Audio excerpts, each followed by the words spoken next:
It's New York Yankee baseball. This Yankee broadcast is brought to you by Atlantic and your Atlantic dealer. Play Atlantic's exciting new Match the Red Ball game. And by White Owl Cigars. Remember, you get a lot more from a White Owl than just smoke. And by Tipperillo, mild Tipperillo regular and new Tipperillo M with menthol. This is Bob Delaney welcoming you to New York Yankee baseball. Now in a moment, Jerry Coleman, Joe Garagiola, and Phil Rizzuto to bring you all the action. Yankees won the first one 5-1. The Indians won last night by a score of 6-1. So we'll take a look at the starting lineup as we have it right now. For the Indians, Vic Davalillo leading off and playing center field. Richie Scheinblum is in right field, batting second. Wonderful Willie Smith in left field, hitting third. Batting cleanup, and for the first time in this series, at first base, Fred Whitfield. Max Alvis will bat fifth and play third. Behind the plate, Joe Azcue. He'll be batting sixth. Hitting seventh and playing second base, Vern Fuller. Larry Brown is a shortstop. He'll bat eighth. And Luis Tiant will pitch and bat ninth. For the Yankees, leading off at second base, Horace Clarke. Jerry Kenney, the shortstop. He'll bat second. Mantle is at first base, hitting third. Steve Whitaker will bat cleanup and play center field. Roy White is in right field. He'll hit fifth. And a youngster just brought up from Syracuse, Tom Shopay, will be in left field, batting sixth. Jake Gibbs behind the plate. He'll hit seventh. John Kennedy will bat eighth and play third base, and Mel Stottlemyre will pitch, and he'll be batting ninth. The batteries again for the Indians, Tiant pitching, Azcue catching, and for the Yankees, Stottlemyre pitching, Gibbs catching. So those are the starting lineups for the ball game today between the Indians and the Yankees. And right now, this word. See, here's someone who knows baseball. Who's going to be the next Hall of Famer? Personally, I think it will be that pitcher who smokes White Owl. He has so much going for him. And then there's that other player, the catcher, the invincible man. He's always smoking one. See, I really like that. Catcher, invincible man. But who's going to walk off with the most valuable player award this year? I bet for that outfielder. I forget his name, but you'd know him. He's a big Ranger fan. Why do you pick these ball players to stand up? Because they have such good taste. Anyone who thinks the White Owl has. It's the way White Owl ages the tobacco. Learns it to bring out that mild taste. One more thing. Do you have any advice for a budding ball player who wants to make it to the big league? I'd tell them to try White Owl. Find out why. You get a lot more from a White Owl than just smoke. A beautiful, sunny Sunday afternoon here at Yankee Stadium. This is the final game in this homestand. The Yankees are on the road all next week and return here next Monday night, a week from Monday night, that is, against the Detroit Tigers, who right now are in first place by a game over the Boston Red Sox and the Minnesota Twins, and a game and a half ahead of the Chicago White Sox. So Detroit will be here a week from Monday and Tuesday night, September 25th and 26th. The umpires have come out of the Yankee dugout heading toward home plate. Manager Ralph Houk is out there. Here comes manager Joe Azcue of the Cleveland Indians. And while they go over the ground rules, we remind you it's New York Yankee baseball. We pause for station identification. This is WCSS in Amsterdam, New York. You're listening to Yankee Baseball, brought to you in part by the G. Kruger Brewing Company, makers of Kruger Pilsner, the world's most perfect beer.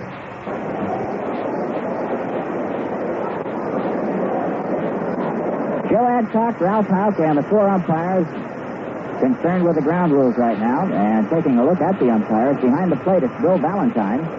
Bill Kinnaman is at first, Larry Knapp at second, and Frank Umont is at third. Let's take a look at the action today in the American League. This red-hot pennant race, the top four clubs separated by only a game and a half. Baltimore is at Boston, Braybender against Bell.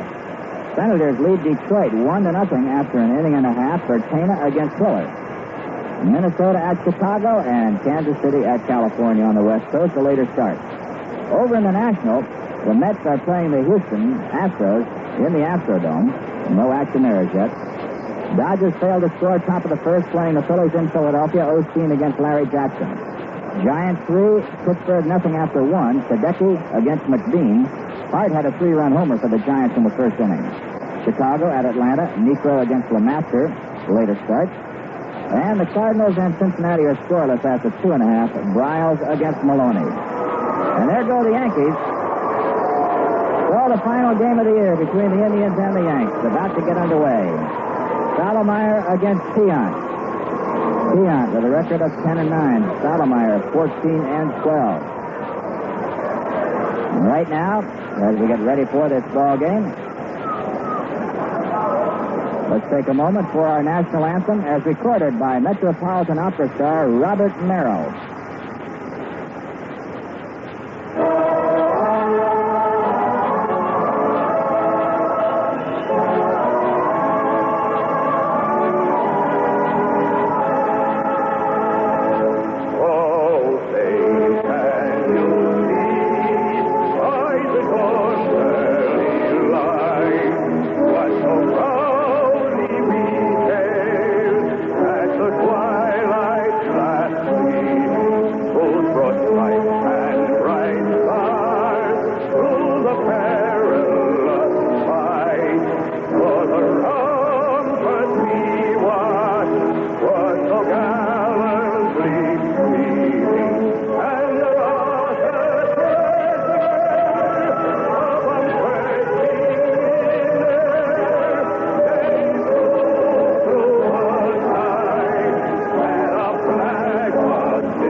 Before the game got underway today, down on the field, the New Jersey Optimist Club honored our sidekick and partner, Phil Rizzuto, for his fine work with the youth of New Jersey.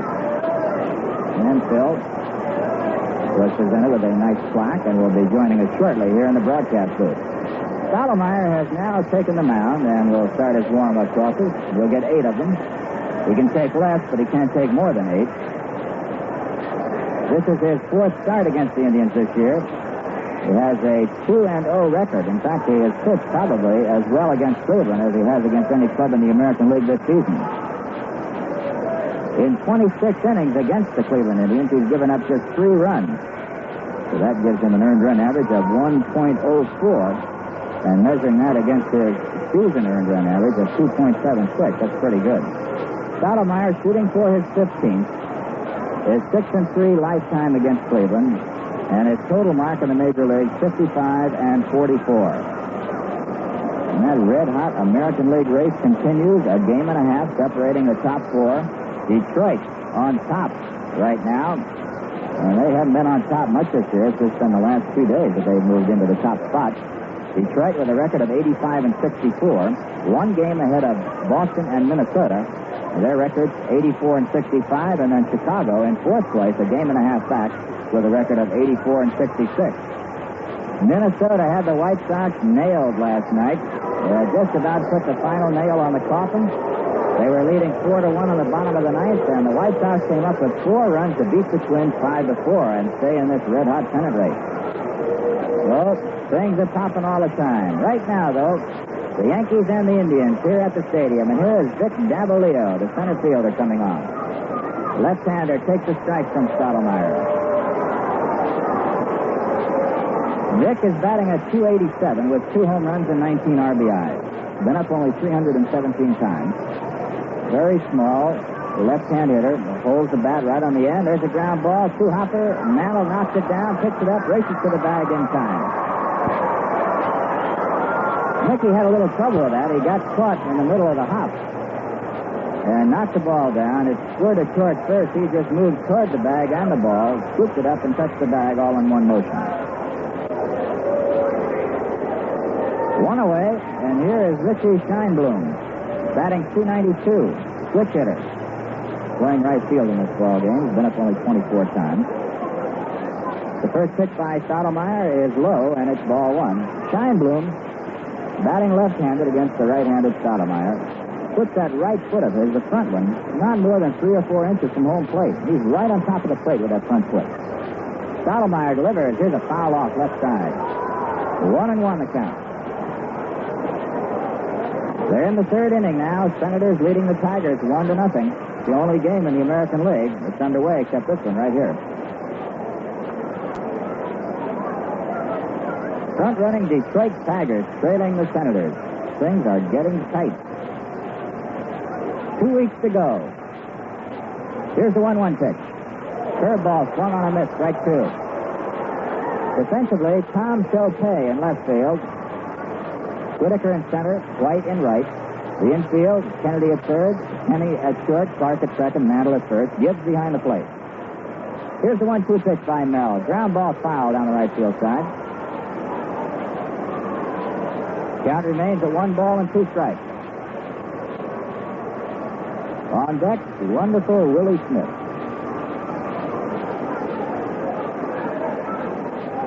Stottlemyre checking Gibbs. Mel shaking him off once. Has the sign. Here's the 1-2 pitch to Scheinblum. It's outside. 2-2. Coaching at third base for the Indians, Del Rice, and at first, Pat Mullen. Mullen with Detroit last year. Rice with the Angels. Shifting clubs.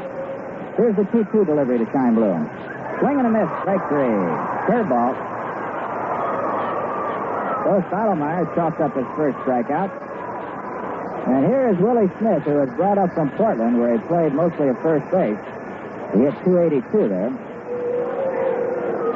He was the outfielder that the California Angels acquired from Detroit as a pitcher, but he was such a fine hitter, they moved him to the outfield, and now he has drifted down to the minor leagues and is back with the Indians here late in the '67 season. Willie Smith, left-hand hitter, takes a fastball high, ball 1. Cleveland, currently in 7th place, 16 games back, a half a game behind the Senators. There's a ground ball foul down the right field side, 1-1. Willie Smith. He had a stretch with the California Angels about 3 years ago. It lasted nearly 2.5 months. It looked like he was going to lead the league in hitting. And suddenly, somebody found out something. The 1-1 pitch by Stottlemyre pops up, second base. Clarke moving back on the grass is under it and makes the play. So the side is retired, 3 up and 3 down, and the score after a half inning of play. Cleveland 0, Yankees coming to bat. In this fast-paced, frantic world we live in, everything seems to be done in a hurry. Cars roll off the assembly lines 1 a minute. Jet planes get you from coast to coast in a few hours. People are taking courses so they can read thousands of words a minute. I don't know, maybe we're living too fast. We should learn to slow down a little, like the Kruger Pilsner people. Here's a company that really takes its time. They feel that they'd rather take a long time and turn out a perfect beer, but less of it, than speed things up and turn out a lot of beer that isn't quite as good. I think they've got the right idea. The Kruger people don't make much Pilsner, but what they do make is perfect. Light, flavorful, and well worth waiting for. You may have to hunt a little for Kruger Pilsner. Like I said, there's not much of it around. But when you find it, you'll know you've found perfection. Try a Kruger Pilsner soon, in convenient 6-packs of 12-ounce bottles.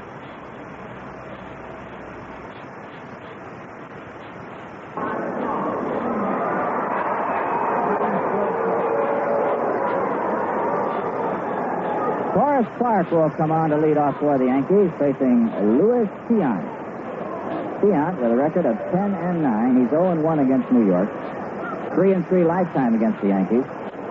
And his lifetime Major League record, 43-35. Tiant making his third start against New York. Tiant won his first Major League ball game against the Yankees. That was back in 1964 in July. Threw a 4-hit shutout that year. And in that particular ball game. Horace Clarke is coming on. Batting at .266. 3 home runs, 29 RBIs. The first pitch by Tiant is a curveball swung on a miss, strike 1.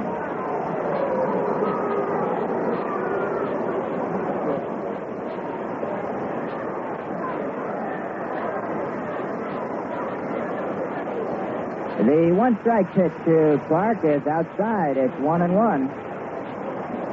We've got a switch in the lineup for the Indians. Larry Brown is not playing shortstop. It's Chico Salmon. Here's the 1-1 pitch to Clarke. It's high and tight. 2 balls and a strike. So scratch Brown and insert Salmon at shortstop for the Indians, batting in the number 8 spot.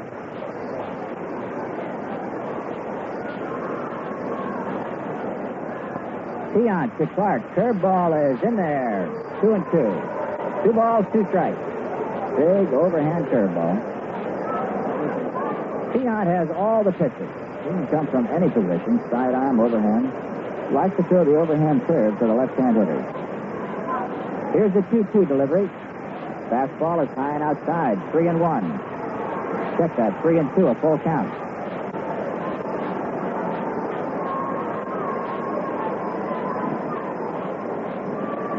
Horace Clarke takes a lot of practice swings before he goes into the batter's box and while he's at the plate if the pitcher is doing anything other than throwing the ball. 3-2 on the leadoff batter, Clarke. Tiant, the right-hander, into the windup. Delivers high top, left side, foul territory, and Alvis can't get to it. That one dropping into the seat. So the count remains at 3 balls and 2 strikes. Oh, boy, those Orioles are tough. Paul Blair has hit a 2-run homer in the first inning for Baltimore, and they lead the Red Sox 2-0. Boy, they've got them the last 2 days, the Red Sox, having some troubles here in the final 2 weeks. Here's the payoff pitch to Clarke. Hit to left field. Moving over after it is Willie Smith near the line and makes the play. He was waiting for it. 1 away, and here's Jerry Kenney. Kenney batting at .250, 1 home run and 3 RBIs. Left-hand hitter.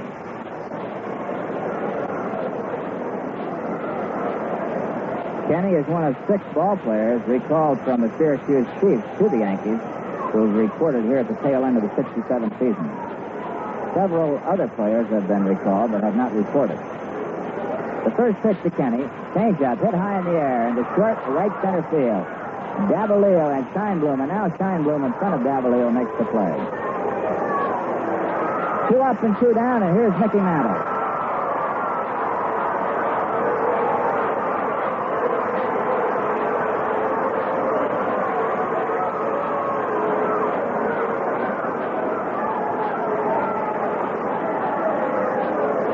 Mantle batting at .260, 22 home runs, 53 RBIs. And the first pitch by Tiant. Changeup hit on the ground.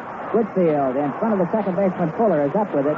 Flips to Tiant, and the side very quickly is retired. Nothing across for the Yanks, and the score after 1. Indians nothing and the Yankees nothing.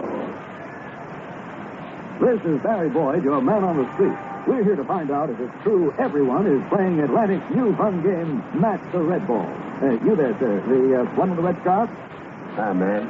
We'd like to know if you've ever heard of Atlantic's Match the Red Ball game, and if so, do you play? Do I play? Groovy. I'm out to win a new Chevrolet Camaro. Maybe a little cash to go with those 40 wheels, too, huh? Fine, thank you. Let's talk to this lovely lady, Beth. Yes? Do you think it's true everyone is playing Atlantic's Match the Red Ball game? What, Sal? Atlantic's Match... I'm sorry, but I do have to run. At last, someone who doesn't play the game. Look, Sugar Thumb, I'm off to pick up a new Camaro I won playing Match the Red Ball, and I'm late now. Oh. Well, that's it, folks. Everyone seems to be playing Atlantic's new fun game. So play along at participating Atlantic stations. Of course, this offer is void where prohibited by law. And, man, you don't have to buy a thing to play.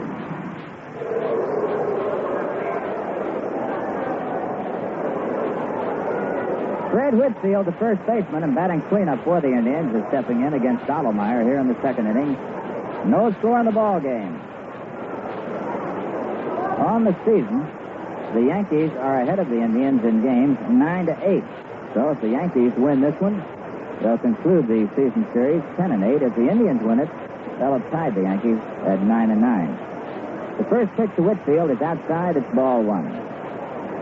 Fred batting at .246, 11 homers and 48 RBIs.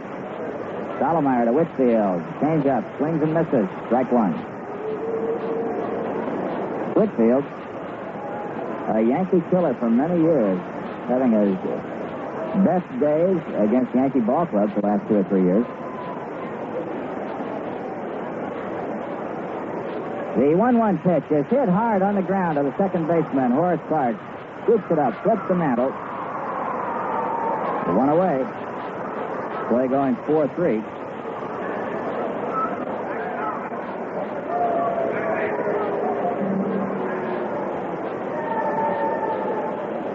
Max Alvis is coming on now.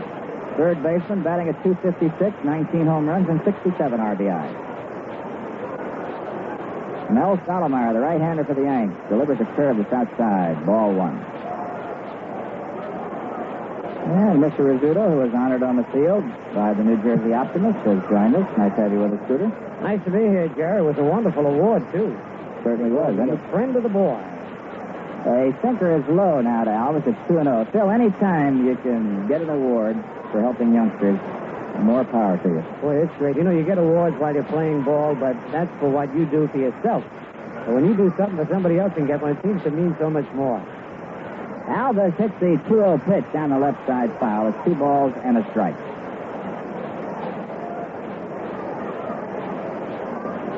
One out, nobody on. Top of the second inning. No score in the ballgame. Stottlemyre and Tiant. Mel into the windup. The 2-1 pitch to Alvis. The curve is low. 3-1. President and General Manager Gabe Paul for the Indians is here in town. Of course, he and Lee McPhail, the Yankee General Manager, generally get together and I'm sure talk ball players. Here's the 3-1 pitch. Ground ball. Kennedy has it at third. Over to Mickey. 2 out.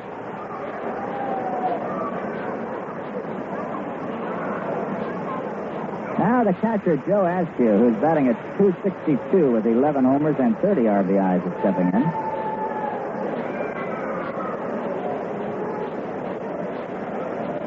Azcue has been a workhorse as far as the series here against the Yankees. Started every game. Takes the fastball in there, strike 1.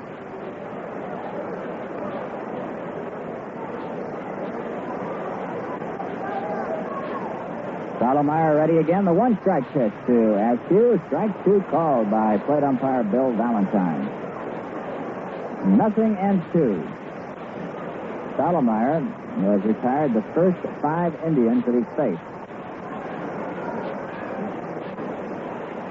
Mel ready. Into the windup. The 2-strike delivery is way inside this one. 1 ball and 2 strikes.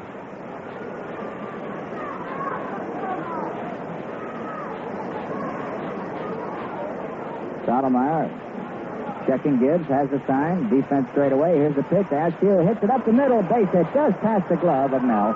Looked like Stottlemyre might nail it, but it got by him. And no chance for Kenny to get to it. So that's the first base hit of the ball game. Single to center by Joe Azcue on a sidearm curveball. Here's the second baseman, Vern Fuller. Had a big night last night with a home run, 3 RBIs. He's batting at .241, 7 homers, 21 RBIs. Right-hand hitter, long and lean. Chokes up in the back. 2 out. Azcue at first. Stottlemyre gets a sign. Comes set. Here's the pitch. Swung on a miss, and it's strike 1.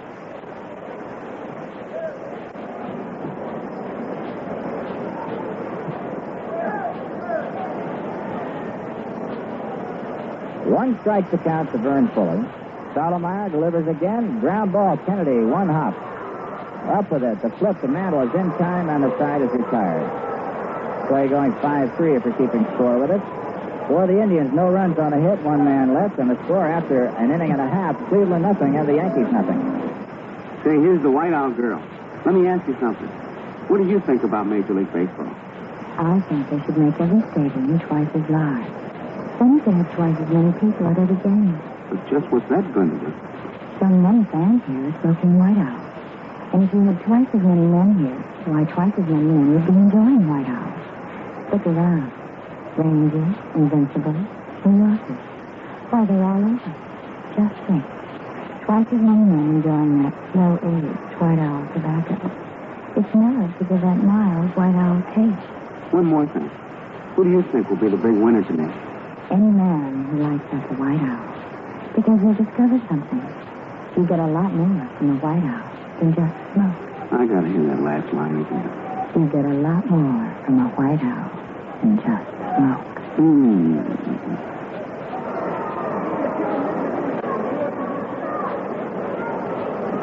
Well, we got two big games going right now in the American League. Baltimore leads Boston 2-0 after 1. Senators 1 and the Tigers nothing after 3. Paul Blair hit that 2-run homer for the Orioles in the first inning. So, we will see what we shall see. Detroit currently leading the American League by a game over Boston and Minnesota and a game and a half over the White Sox. Steve Whitaker stepping in now. Steve batting .246, and the first pitch by Tiant is a curve that gets the corner, strike one. Whitaker, 11 homers and 48 RBIs. Tiant into the windup again. Here's the next one to Whitaker. High fly ball, right field, not too deep. Richie Scheinblum waiting for it, is under it, makes the play. 1 out.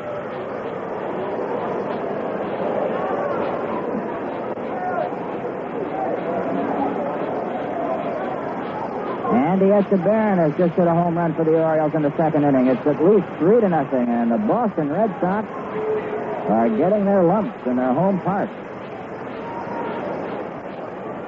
Roy White gets the first pitch on the ground, foul down the first base side. White batting at .210, 2 home runs and 15 RBIs. Anybody take a look at the sports section of the New York Times and the article written by Leonard Coppett on what happens if 2 teams, 3 teams, or 4 teams tie for the American League pennant? Take a computer to figure it out. Here's the 1-strike pitch as White takes it outside, 1-1. 2 teams tie, it's a 2 out of 3 deal. 3 teams tie, a round robin. And a 4 teams tie, 2 clubs play 2 out of 3, and then they have a final 2 out of 3. 1 ball and 2 strikes now as White swung and missed at a fastball. And the most complicated part of it all was who would play whom, where, and when, depending on who won and who didn't win, or who tied and who didn't tie. Here's the 1-2 delivery, fouled back. Reminds me of those math problems you used to get in school. If you had 7 stacks of tomatoes and you had to carry them 3/4 of a mile and the wind was, one of those things? That's the way this thing looks. Here's the 1-2 pitch to White. Curve, got the corner, strike 3. First strikeout for Luis Tiant. Now Thomas Shopay in his first major league at-bat. Wearing uniform number 17. When I look at that uniform, I think of a couple other Yankees that wore it, notably Vic Davalillo, Enos Slaughter. Thomas Shopay, left-hand batter, choked up in the bat. Right on top of the plate. Tiant's first pitch to Shopay is high, ball 1. Boy, I tell you, this little guy, he says he's 5'10", but it looks more like 5'8". 165 pounds, chunky. He's waiting. The 1-0 pitch by Tiant. The curve is a little bit high. It's 2-0. Thomas Shopay. He just got married last Saturday. 22 years old. Batted .277 at Syracuse. Led the league in triples there. Ground ball hit to Whitfield in front of the second baseman Fuller. Flips to Tiant. A nice play by Fred Whitfield. And now Tiant has retired the side in order in the first and the second inning. And the score, after 2 full innings of play, Indians nothing and the Yankees nothing. You know, it's easy to get sick. Like Sugar Pilsner, right Sugar Pilsner. It's just a special beer for any time at all. We take our time to make it a fine brew. Made a little at a time, it's the world's most perfect beer. Like Sugar Pilsner, like Sugar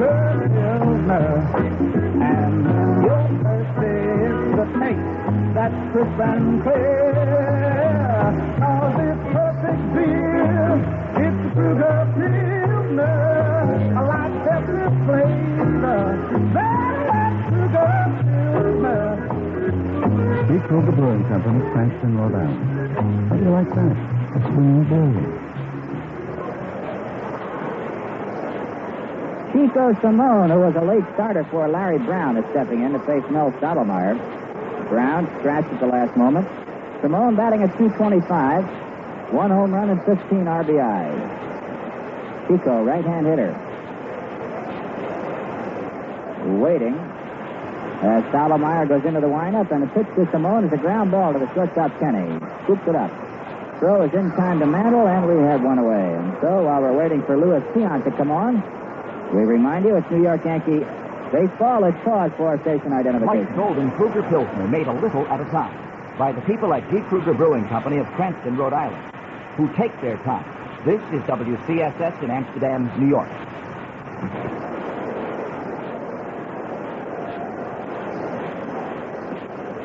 Luis Tiant, the pitcher, has taken a strike. A curveball that got the corner from Stottlemyre. 1 out, nobody on. No score in the game, top of the third. Mel ready again. Here's the 1-strike delivery. Ground ball. Kenney can't get to it. A diving try. But it goes into left field and is scooped up by Shopay. So Luis Tiant gets the second base hit of the ball game. Both hits off Stottlemyre. Azcue got one in the second, and now Tiant with 1 out here in the third. Here's Davalillo. Bounced to first in the first inning. Orioles leading the Red Sox 3-0. Playing in the second. Home runs by Paul Blair and Andy Etchebarren. Senators leading Detroit 1-0 in the fourth. And we're in the top of the third, no score. Tiant at first. Here's a pitch to Davalillo. Dribble toward first. Mantle picks it up but foul. Strike one.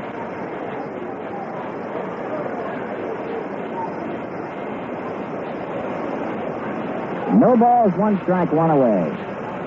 Victor Davalillo.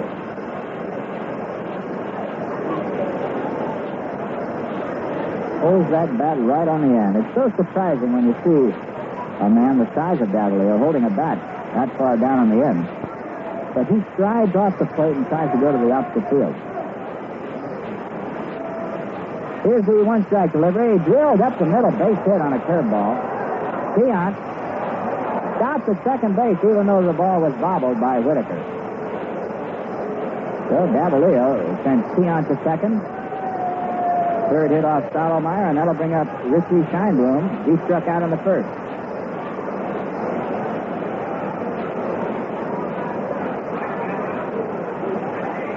The Metropolitan Cycle Association are having a Bike a Kid to the Ballpark program today with some 200 cyclists, each bringing one child with them as they cycle their way to Yankee Stadium from Washington Square. That's a pretty good idea. Bring a youngster with them, Phil? You know, that's motorcycles, Jeff. Oh, Yeah, motorcycles. Well, I saw a whole mess of motorcycles out front with the heavy, the helmets and everything. yeah, I did check on that. It says bicycles, though, doesn't it? Well, it says bike, but it doesn't necessarily mean that it could be a motorbike or a regular bicycle. That'd be a long ride up here on a bicycle, wouldn't it? Be a long ride back uphill. A fastball to Richie Scheinblum is outside, ball one. It's under the auspices of the Metropolitan Cycle Association. That does sound like motorcycles, it does.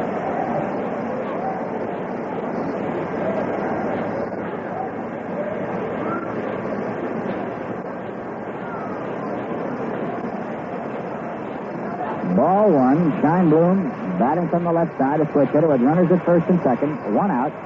Top of the third, no score. Stottlemyre ready. Delivers, and the fastball is high. 2-0. Yankee infield, a double play depth. Kenney and Clarke in tight. Kennedy, even with the bag at third, giving Scheinblum about 20 feet of the line. Whitaker shifted a little into the gap in right center. Shopay in left straightaway and fairly deep. And right field, Roy White. So we're ready to go. Stottlemyre sets. Here's the pitch.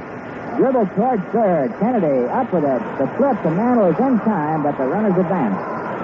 Over to third base is Tiant, and down to second is Davalillo.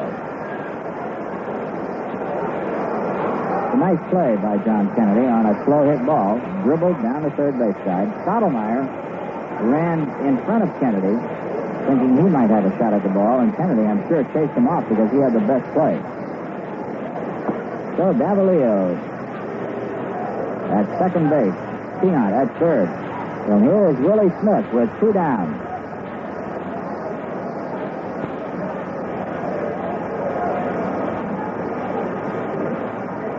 Senators have another run, and they now lead Detroit 2-0, with Detroit batting in the 5th inning. The first pitch to Willie Smith swung on a miss, strike 1. Senators leading Detroit 2-0. Baltimore leading Boston 3-0. They're in the 3rd at Boston, in the 5th at Detroit.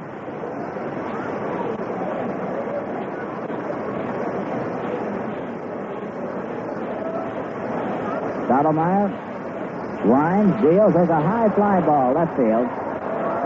Shopay backing up, and makes the play. He had a little fight with the ball out there. This is his first game at Yankee Stadium, but he came up with it. So Willie Smith is out of there. Standing runners at second and third, and the score after 2.5, Indians nothing and the Yankees nothing. Will the White Owl girl please report to the press box? How do you know I was here? Easy. You're always where the men are. And there are lots of men out here today, right? Right. You got me in the middle of my attic. Addie? Just for fun, I was counting the men smoking White Owl cigars. And how'd you come out? I lost count. There were so many. I spot some Rangers, a bunch of New Yorkers, hundreds of Invincibles. We need a White Owl scoreboard. Even without one, I can tell it's a White Owl crowd. Because men love that White Owl tobacco. It's slow aged, mellow to build up the mild taste. And no matter which White Owl fills a man picks, he's sure of a smooth smoke right down to the last tip. That's a pretty good pitch you're making yourself. It's true. Every time I see a man light up a White Owl, I know he's going to enjoy himself. I know he's going to discover why they say you get a lot more from a White Owl than just smoke.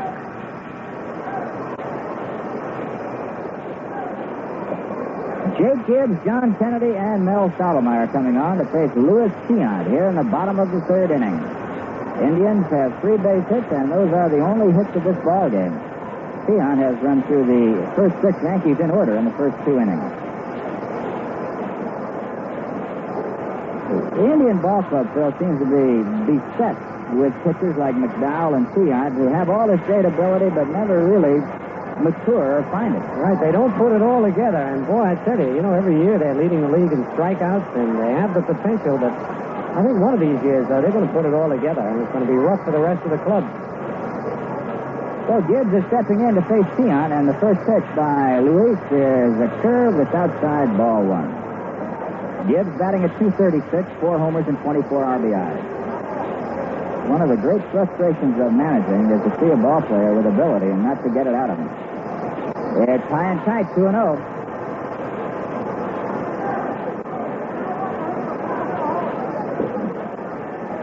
Two balls, no strikes to Gibbs. Kennedy on deck as Tiant gets the sign from Azcue. The right-hander into the windup, and here's the pitch, a curve outside. 3-0. Incidentally, if you missed last night's scores, of course, the Indians beat the Yankees 6-1, but California beat Kansas City 2-1, and the Astros beat the Mets 6-1. Gibbs takes a fastball right down the middle, 3-1. Minnesota and Chicago scoreless after 1 inning of play. Here's the 3-1 delivery to Gibbs. Swings and misses with a fastball on the letters, a full count.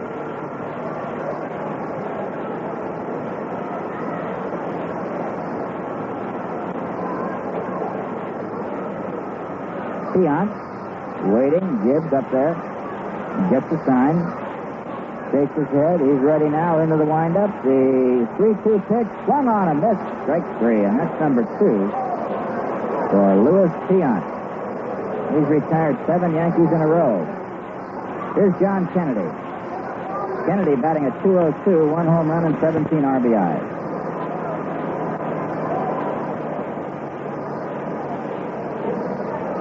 Robinson, Pepitone, Tresh, 3 Yankee regulars out of the starting lineup. The pitch to Kennedy is a sidearm curve that misses low for a ball.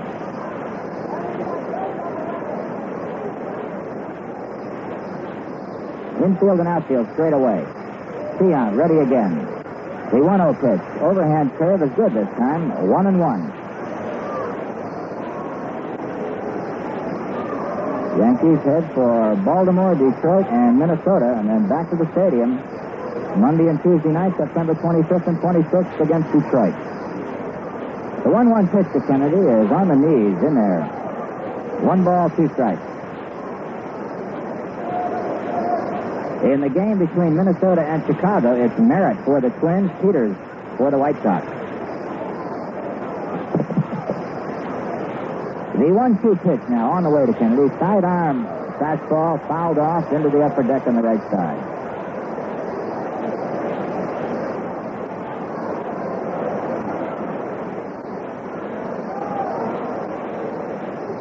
Count remains 1-2. Tiant ready once again. The right-hander to Kennedy, and the fastball is hit to right field. It's going to drop for a base hit. So John Kennedy drops a looping single into right field for the Yankees' first base hit. And that'll bring up Mel Stottlemyre with 1 out and a runner at first. Stottlemyre batting .096. He's 7 for 73. No extra base hits, but he has 6 RBIs.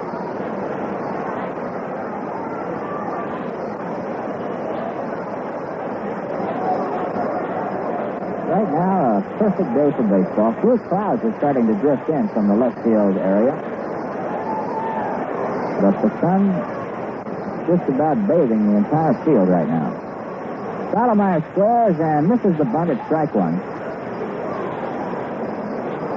Mel squared around. Alvis was coming in hard. Whitfield from first. Mel bunted right through the ball. And those are tough on the base runners because you have a tendency to move a little bit in the wrong direction, thinking that the man will bunt it. Here's Alvis way in now. Stottlemyre squares and takes outside. 1 ball, 1 strike. You know, you were a good base runner, Phil. How did you overcome that? You know, when a guy just bunts right through a ball, it's almost impossible to see. You know, you were a good base runner, Phil. How did you overcome that? You know, when a guy just bunts right through a ball, it's almost impossible to see how he misses it. You can't overcome it, Jerry, because just as you said, the tendency is to be taking that extra step towards the bag you're going to. And if the catcher has a play on, you're a dead duck. It can happen. And here's Alvis way in again. Stottlemyre squares away and fouls it back. This one hitting the screen. 1 ball and 2 strikes. I got ticked off in the World Series like that with Bob Shirley. Bunted right through the ball, and I knew he was going to bunt it, and he missed it. And there I was, midway between second and third. Well, that's where you get ticked off more, as you know, Jerry, because the way they play now, you got to get a good jump to get to third on a attempted sacrifice. And you're leaning, and they throw you out, and you feel like crawling in a hole. All right, Tiant is ready. He has the sign. Stottlemyre waiting. He squares around and fouls this one off, and he's out of there. And Tiant will be credited with a strikeout. So Kennedy remains at first base, and that'll bring up Horace Clarke, who flied to left in the first inning. Strikeout number 3 for Luis Tiant.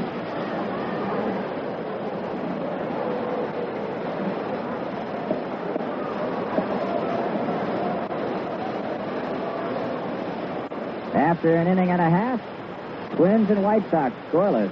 Chicago batting bottom of the second. Still will be on to bring you up to date on all the scores in the Red Hot American League race and the National League race. Throw to first, and a good one it was. Kennedy just got back. Notice, Phil, where the Cardinals are. They've reduced that magic number to 3. To 3. Boy, what a spot. Well, I've got to announce it, Phil, because Hank Jones, Hank Allen of the Senators hit a 3-run homer. And now Washington leads 5-0 over Detroit. Wow. They're in the top of the 5th. Throw to first again, and Kennedy is back.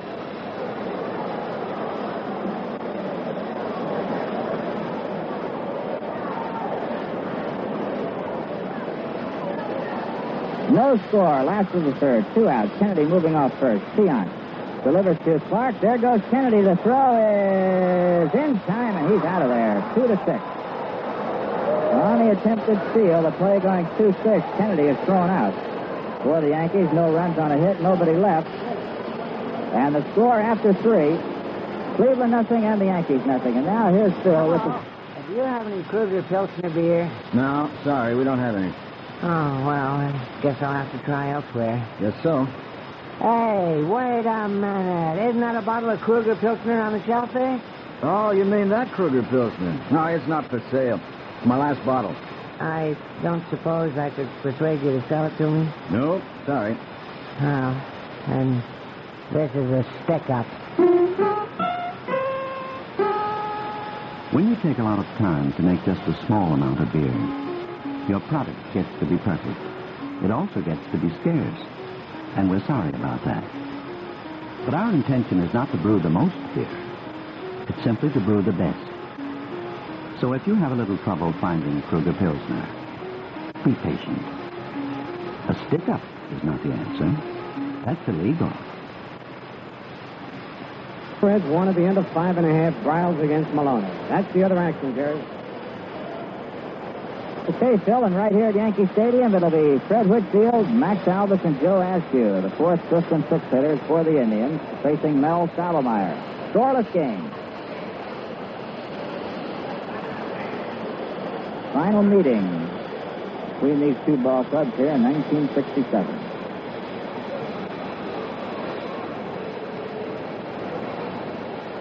Stottlemyre's first pitch to Whitfield gets the corner, and it's strike one.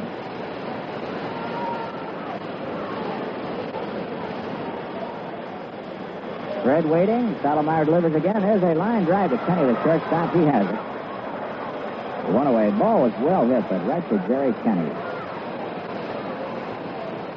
Now Max Alvis, who bounced to third, is coming on. Alvis 0 for 1. Many people consider Alvis the best all-around Cleveland ball player. He was the all-star third baseman. Batting fifth, 19 home runs, 67 RBIs, batting at .256. Mel into the windup, and the pitch to Alvis is a slider that's outside. Ball one. Tomorrow night, the Yankees play the Orioles in Baltimore. Alvis on the ground to Mantle at first, scoops it up, touches the bag, 2 down.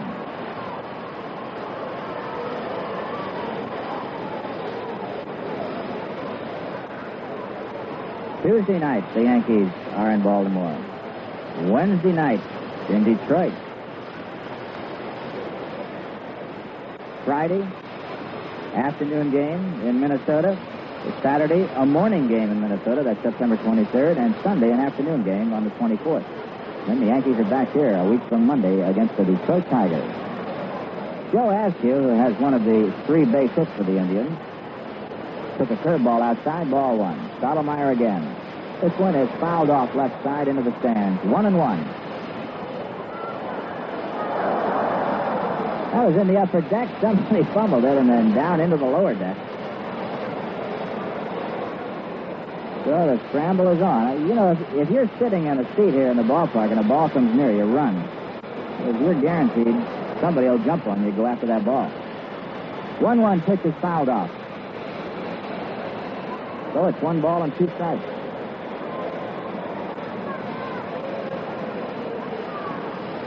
Joe Azcue with 2 outs. Nobody on, no score in the game, top of the 4th. Waiting as Stottlemyre gets the sign from Gibbs. And here it comes. Way outside, 2-2.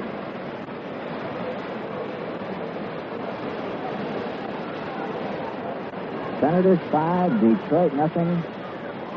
Washington batting in the 5th. There's a sinker that's low and inside to Azcue. It's a full count. Baltimore leading the Red Sox 3-0. Boston batting bottom of the 3rd. Minnesota and Chicago scoreless. They're playing in the 3rd inning.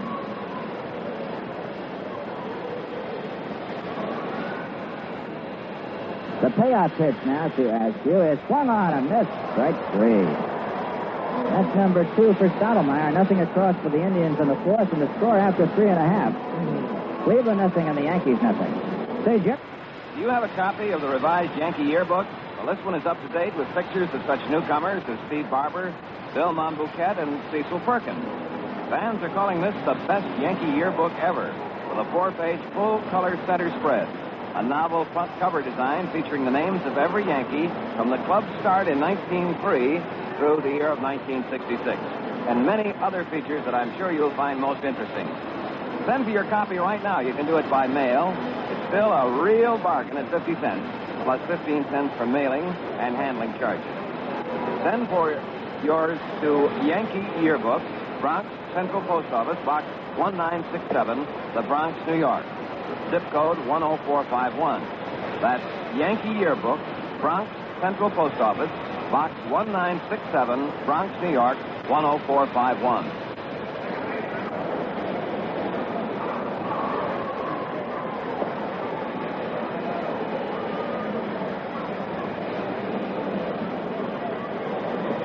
Top of the Yankee batting order, Horace Clarke, Jerry Kenney, and Mickey Mantle here in the bottom of the fourth. Clarke was at the plate when Kennedy was thrown out, attempting to steal in the bottom of the third. Clarke, long way from that plate, batting from the left side. He and Whitaker really stand a long distance from the plate. They're way back. Ground ball up the middle. Simone can't get it. Base hit. A leadoff single here in the fourth for Clarke.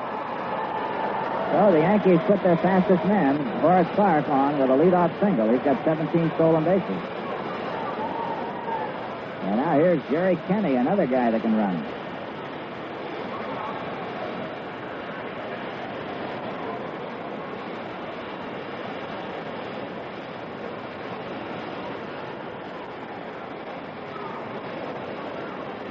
Alvis way in at third base. The throw to first is not in time as Clarke is back. And that Tiant's got one of the best moves for a right-hander that you'll see. He can really get the ball over in a hurry. Some right-handers just can't throw to first. Others have pretty good moves, and Tiant's got a great move for a right-hander. All right, Kenney waiting. Here's Alvis way in there. Another throw to first, and Clarke is back. Umpire there is Bill Kinnaman right on top of the play. Frank Cassetti coaching at third, Lauren Babe at first. Next year, Whitey Ford will be at first base, and Lauren Babe will become a super scout for the Yankees. Alvis still way in. Kenney squares and bunts it toward first. It's a base hit. Nobody's going to get to that one. The ball got by Tiant, and Vern Fuller was racing to first. Whitfield cut in front of second to try to come up with it. He got to the ball, but couldn't make a play on anybody. An infield single for Jerry Kenney. Runners at first and second, nobody out, and here is Mickey Mantle.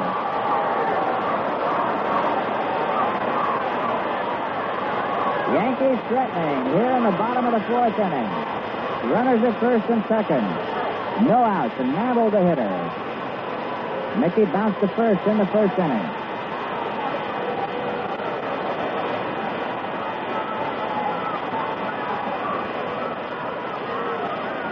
Clarke at second, Kenney at first. Mantle at the plate. And now as Tiant came set, Mickey stepped out of the batter's box.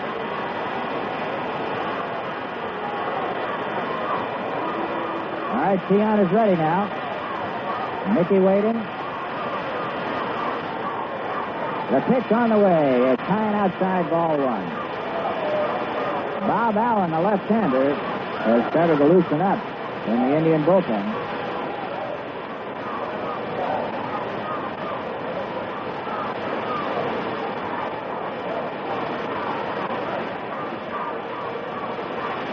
Tiant gets the sign again from Azcue. Runners with big lead.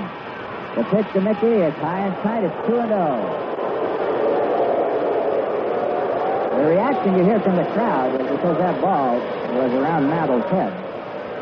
Mickey backing away. 2 balls and no strikes.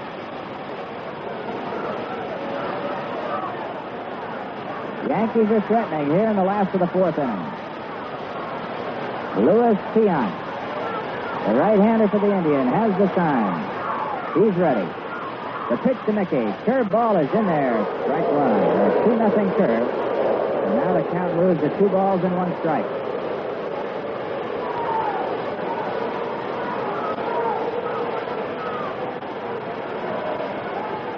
Mantle, 22 home runs this year, 53 RBIs. Waiting. Tiant comes set again. The runner's moving off first and second. The 2-1 pitch is way outside, 3-1.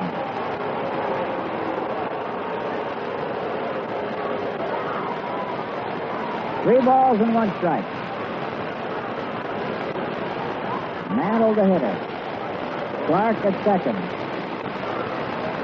Kenney at first.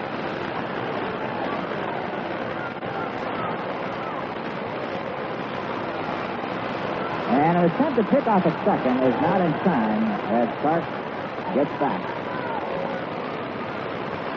The Red Sox have come up with a pair in the bottom of the third and now trail the Orioles 3-2 after 3 full innings. So the Red Sox fighting back in their home park. Here's the 3-1 pitch, and Mickey takes it high, and the bases are loaded. That's the first walk given up by Tiant. Clarke over to third, Kenney down to second, Mantle at first. And now the bases loaded and nobody out, here's Steve Whitaker. Whitaker slide to right in the second inning.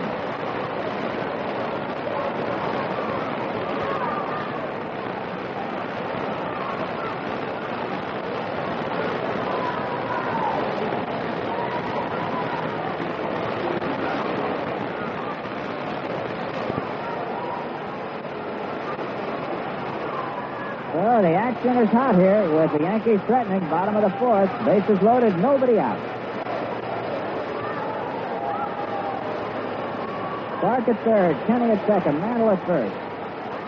Alvis is in tight as is Whitfield at first. Double play combination back. They'll go for 2. The pitch to Whitaker is a curve that misses outside. Ball 1. Alvis and Whitfield will come to the plate. Simone at short and Fuller at second will make the double play at second base. They're conceding a run here.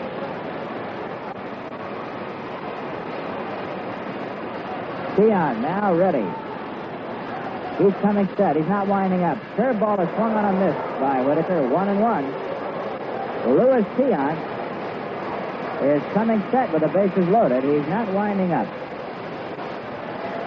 Minnesota failed to score on the top of the third. No score. White Sox batting bottom of the third. Twins and the Sox.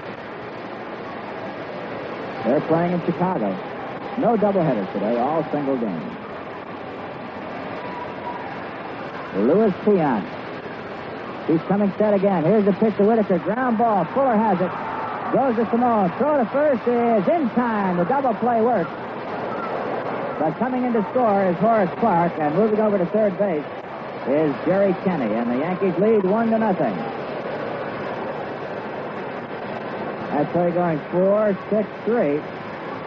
So the strategy by manager Joe Azcue worked. He got the double play, giving up only 1 run. Kenney at third, and now here's Roy White, who struck out in the second. No RBI for Whitaker on that one. The pitch to White is swung on a miss. Strike 1, a curveball over the top.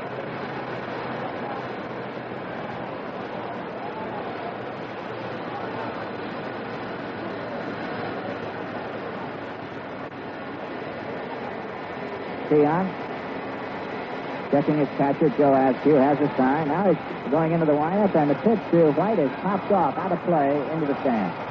While we wait for the ball to be put in play again, it's New York Yankee baseball. We pause for station identification. Yankee baseball on WCSS, Amsterdam, New York, being brought to you in part by the G. Kruger Brewing Company of Cranston, Rhode Island. The brewers of light golden Kruger Pilsner will never be able to say they brew the most. They don't mind as long as they brew the best. White, joking up in the bat, batting from the left side, a switch hitter, facing the right-handed Tiant. Here's the 2-strike pitch. It's high, 1-2. John Boog Powell has just hit a 4th-inning home run for the Orioles. Boy, he killed Boston yesterday. And now the Orioles lead 4-2 with Baltimore batting top of the 4th. Here's the 1-2 pitch to White. It's high. It's 2-2. scores flying all over the place. The big games, Baltimore at Boston, Washington at Detroit, Minnesota at Chicago. Red-hot American League race.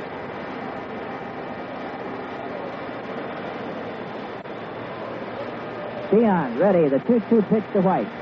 Curve is hit into left center field, high in the air. Davalillo racing over, is under it, and makes the play. So White flies out into the gap in left center to Vic Davalillo. The Yankees come up with a run to break the ice on 2 base hits. 1 man left, and the score after 4 full innings of play, Yankees 1, Indians nothing. 1 minute left in the 4th quarter. It's the crucial first down measurement. There's just a small difference between almost making it and making it. The little difference that makes the difference. Atlantic Imperial, the clean carburetor gasoline, can make that difference in your car's performance. Some gasolines leave dirt deposits in the carburetor's throttle plate area, where they can cause stalling, rough idling, and wasted gasoline. But Atlantic Imperial dissolves those deposits and washes them away.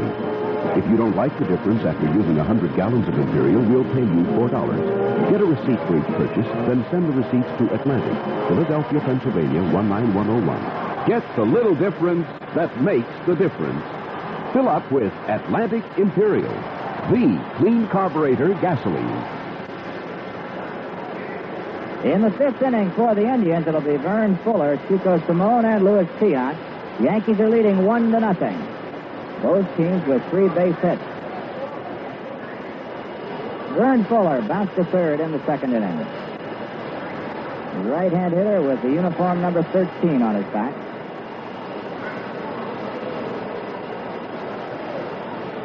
Stottlemyre's first pitch to Fuller is a curve that's in there for strike 1. Vern Fuller was brought up in mid-season. Done a pretty good job for the Indians. 7 home runs, 21 RBIs, batting at .241 as this game started. Sidearm curve is on the corner, strike 2. Fuller has played in only 67 ball games. Been to the plate 192 times. The right-hand hitter, long and lean, who perks up in the bat about 2 or 3 inches. All right, Mel has the sign he wants, delivers, and there's a swing and a miss, strike 3. And that is strikeout number 3 for Stottlemyre. Mel has given up 3 base hits, struck out 3, and has not walked a man. Luis Tiant has walked only 1 man. That was Mantle last inning. Now here's Chico Salmon, who bounced to short in the 3rd. Pitch by Stottlemyre is in there, and it's strike 1.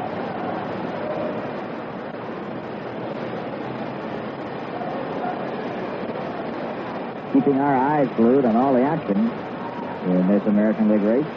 Here's the 1-strike delivery, and it's just outside, 1-1. And now the Twins and the White Sox have played through 3 full innings. No score. They're playing in the 4th now. Minnesota batting.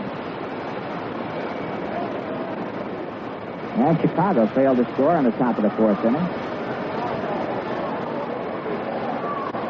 2 balls and 1 strike now to Chico Salmon.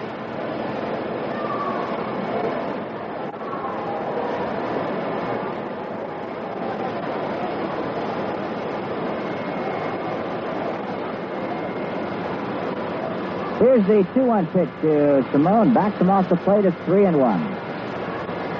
New York playing the Houston Astros in the Astrodome. Later start. That's in the National League. Phillies lead the Dodgers 4-1 in the 6th.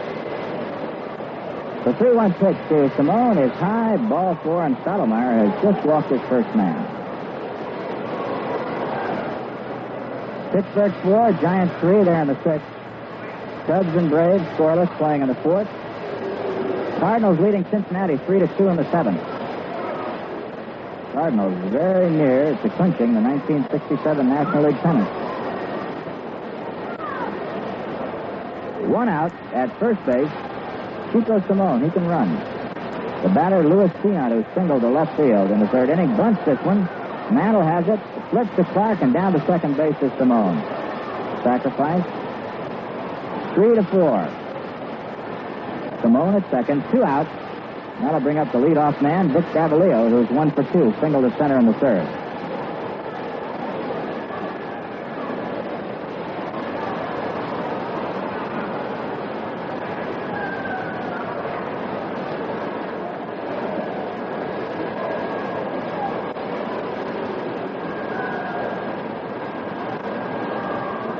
Vic Davalillo, left-hand hitter, stepping in.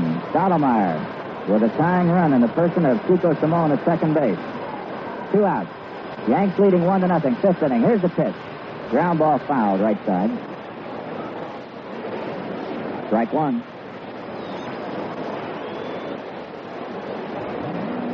Senators leading Detroit 5-0, but Detroit has been up for a while in the fifth inning, and now a big 0 goes up. They have failed to score in the bottom of the fifth. They're playing in the sixth now at Detroit with the Senators out in front 5-0. Davalillo fouls the next pitch back, a change-up curveball, and it's no balls and 2 strikes.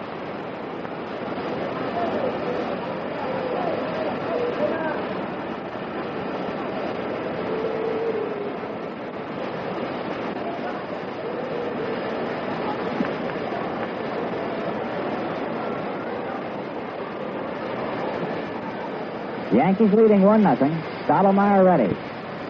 Here's the 2-strike pitch to Davalillo, fouled off left side, and the count holds. No balls, 2 strikes. That's all, drifting into the upper deck.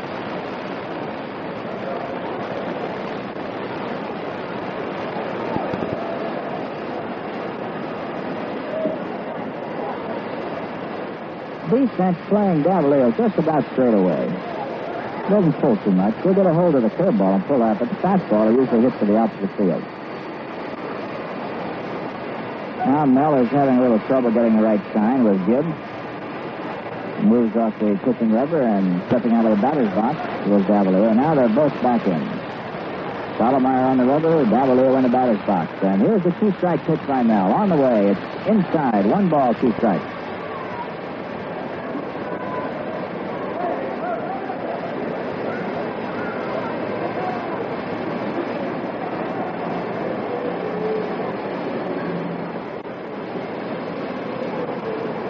Stottlemyre again. The 1-2 pitch to Davalillo, hit on the ground to Kenney at short. He's got to go. But Davalillo can run, and he beats it out. And they're going to give him an infield hit. Moving to third base on the play is Chico Salmon, and that'll bring up Richie Scheinblum with runners at first and third and 2 down.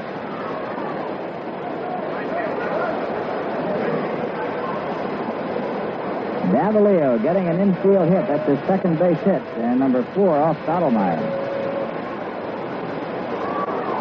Jerry Kenney didn't get rid of the ball too quickly, and it cost him the play.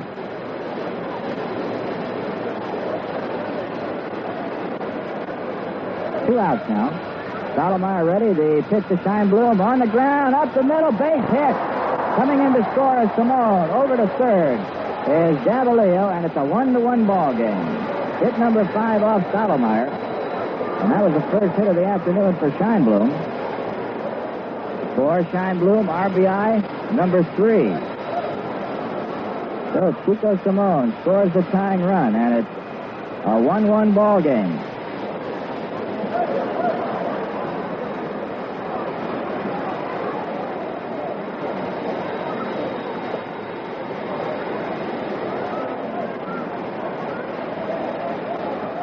Indians now runners first at third.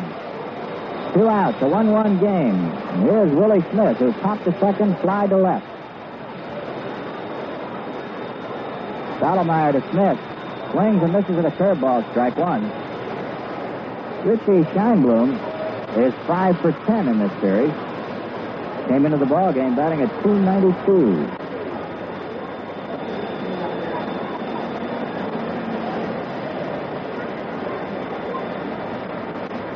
Mel getting a sign from Gibbs. Willie Smith waiting. Runners moving off. There's a ball drilled to right field, a base hit. Here comes Davalillo. Going for third is Scheinblum, and the ball is cut off by Kenney. And the Indians maintain runners at first and third, score another run, and they lead 2-1. Coming in to score this time, Davalillo. That's the third straight hit off Stottlemyre. Hit number 6. Indians 2, Yankees 1, top of the 5th. Now Fred Whitfield, who bounced to second, lined as short as the hitter.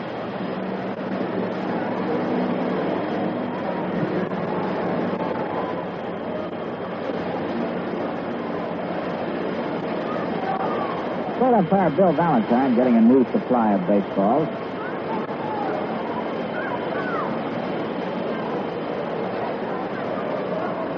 Stottlemyre comes set. Here's the pitch to Whitfield. He swings and misses with a changeup. Strike one. Scheinblum at third. Willie Smith at first. 2 runs across. A walk, a sacrifice, and 3 singles. And the Indians lead 2-1. All right, Mel is ready again. Here's the pitch to Whitfield. Foul down the right field side. No balls and 2 strikes.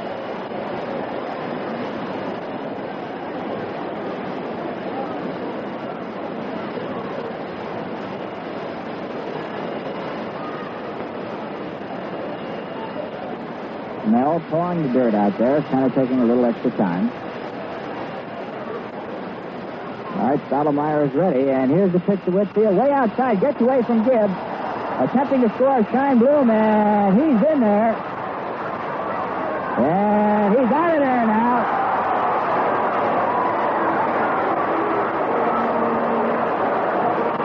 Mel Stottlemyre dropped the ball. And I've got to report this because that's all you can do is report it. The ball was lying on the ground. The base umpire, Bill Valentine, didn't see it. Stottlemyre picked it up again, and Valentine called him out, and the Yankees pull a big steal. For the Indians, 2 runs on 3 base hits. 1 man left. And the score after 4.5, Cleveland 2 and the Yankees 1. Special beer for any time at all. We take our time to make it a fine brew. Made a little at a time, it's the world's most perfect tea. We agree, miss. Prove the Pilsner is perfect. 'Cause it's perfect.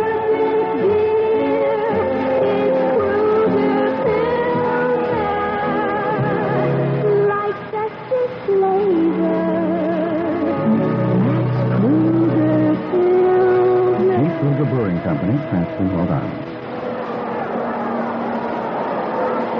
Well, Valentine and Adcock are really having it out. And in all fairness, the only one way you can report it, Stottlemyre dropped the ball. It was lying about a foot from Scheinblum. And Valentine was behind the play where he couldn't see it. Mel scooped it up in a hurry. And Valentine called Scheinblum out of there. And the only reason that he didn't see it was because he was blocked out on the play and was not where he could see the ball. It was lying on the ground, a good foot from Stottlemyre's glove. And Adcock and Valentine are really having it out. But as it stands right now, Scheinblum is out at the plate. It's a 2-1 ball game, and the batter coming on now is Tom Shopay. Indians leading. The first pitch by Tiant to Shopay is bunted. It's a beauty. And he's going to beat it out. A beautiful bunt. Down the third base side, I want to tell you, it looked like a snooker shot in pool. He laid it down there, and it stopped dead about 20 feet down the third base line. A beautiful bunt for a base hit by Tom Shopay, leading off the bottom of the 5th.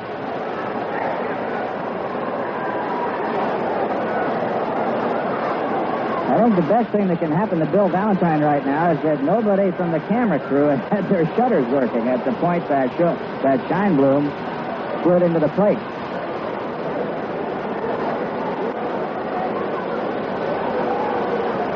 Okay, here's Gibbs at the plate. The throw is over to first for Shopay. Shopay stole 24 bases at Syracuse this year. Tiant ready, delivers, and Gibbs takes inside. Ball 1.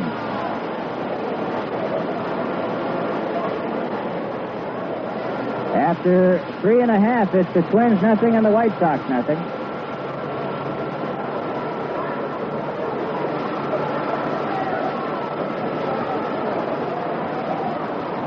Here's the 1-0 pitch as Shopay goes, but Gibbs fouls it off. 1-1.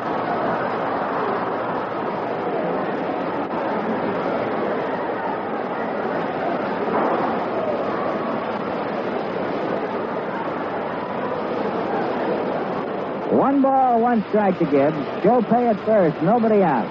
Indians leading 2-1. Last of the fifth. All right, Luis Tiant getting the sign. Shopay moving off first. Tiant bobbing that head. There goes Shopay. Gibbs hits the ball to Tiant. Throws to second in time. Back to first, double play. A fine play by Tiant and Chico Salmon. Even though Shopay was going, they made two. That play went 1-6-3. That's the second double play for the Indians in this ball game. And now here's John Kennedy, who's singled to right on the third, getting the first Yankee hit. 2 out, nobody on. Bottom of the fifth inning.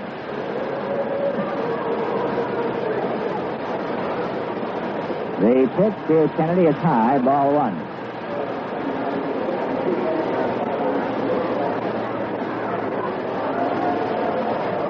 Tiant, the 1-0 pitch to Kennedy. Slow curveball is high, 2-0.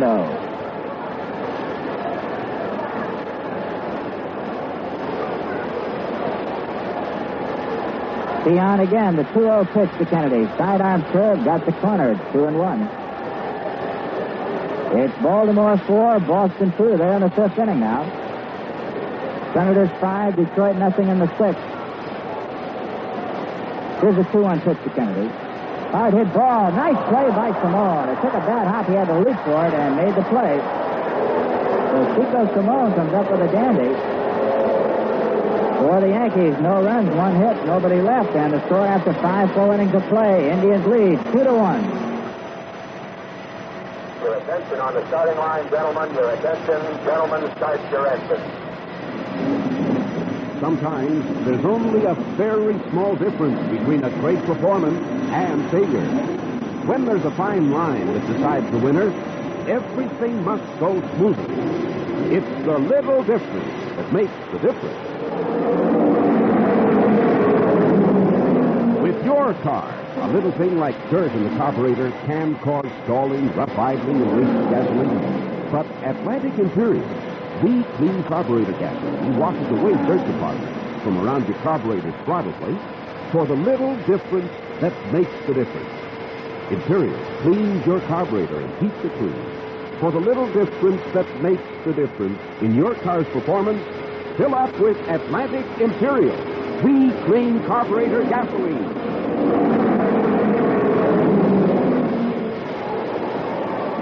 So all set to go here in the sixth inning. Fred Whitfield coming on for the Indians, and to take you down to the wire, Joe Azcue from the broadcaster's booth.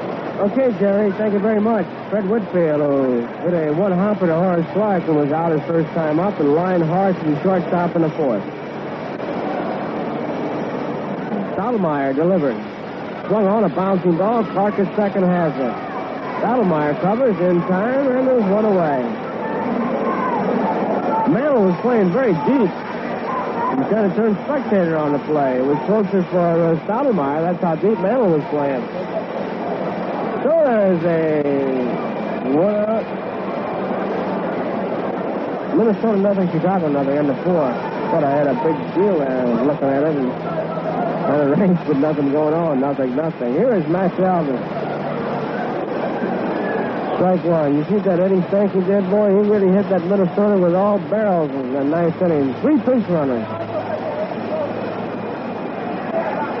1 ball and 1 strike. Amazing how they've been doing it. Charlie Hurst on that ball club is disaster. Catastrophe. A lost inner soul could be the difference.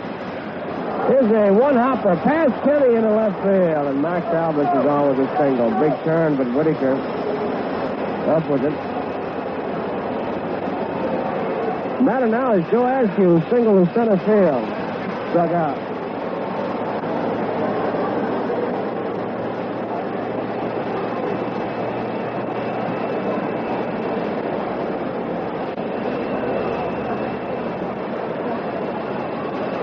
Cleveland leading 2-1.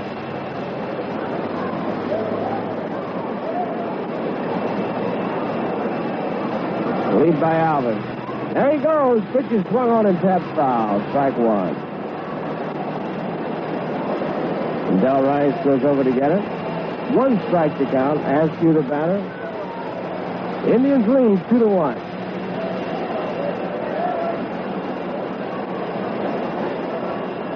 We're in the top half of the sixth inning.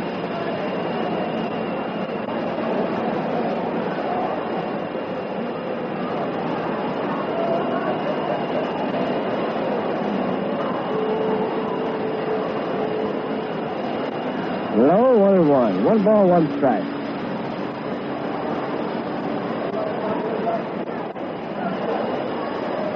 One man out, 1 man on.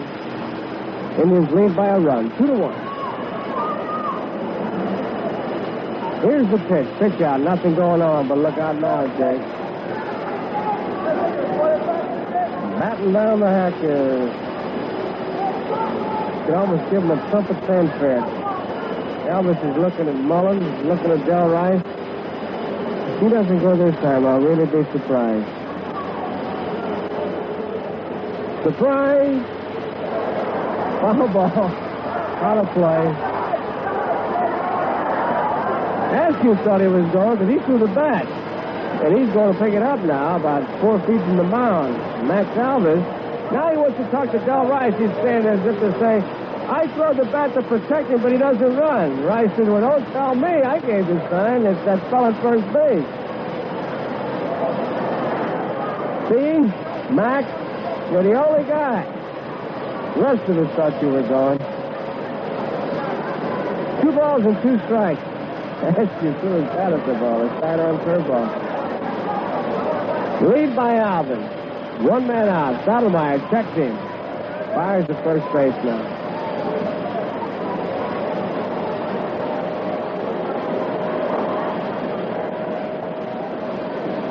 Here's the pitch. Low, 3-2.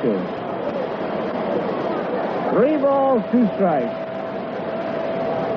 1 man out. Big pitch coming up. Strike him out and throw him out situation. Here's where you want that pitcher to give it a little extra. Go for the strikeout here so you can rack up 2. Alvis to lead. There he goes. Bouncing ball. Horace Clarke at second base has it. Underhand toss to Mantle in time. Alvis moves on down to second. 2 outs. The batter is Vern Fuller. Fuller bounced out third to first in the second inning. He struck out in the fifth.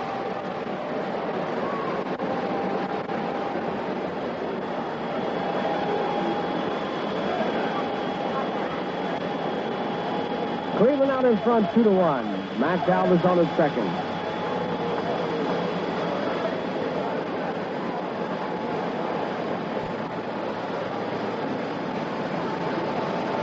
Didn't mean to swing a ground ball. Jerry Kenney has it. The throw in time, and Fuller is out. Kenney to Mantle. That retires the side. No runs, 1 hit. No errors. 1 man left to score as we go to the bottom of the 6th. Cleveland 2 and New York 1. A few particles of dirt may not seem too important, but in the wrong place, they really make a difference. It doesn't take much dirt in the carburetor to make your car idle roughly. Or, not wrong at all. Some gasolines leave just enough dirt in the carburetor's throttle plate area to cause rough idling and stalling, as well as gasoline waste. But Atlantic Imperial, the clean carburetor gasoline, dissolves those dirt deposits and washes them harmlessly away. A clean carburetor can be the little difference that makes the difference in your car's performance. And a clean carburetor is what you get from Atlantic Imperial. Imperial cleans your carburetor as you drive and keeps it clean. For the little difference that makes the difference, fill up with Atlantic Imperial, the clean carburetor gasoline.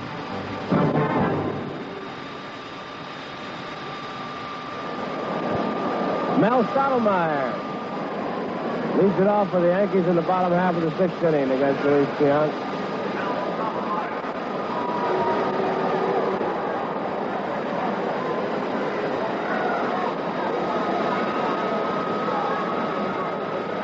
Indians lead 2-1, bottom of the 6th.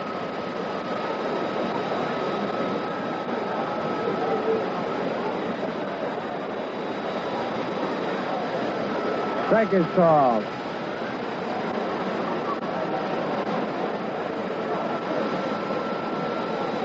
One strike.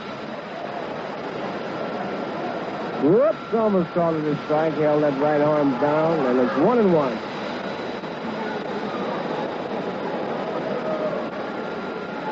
One pitch.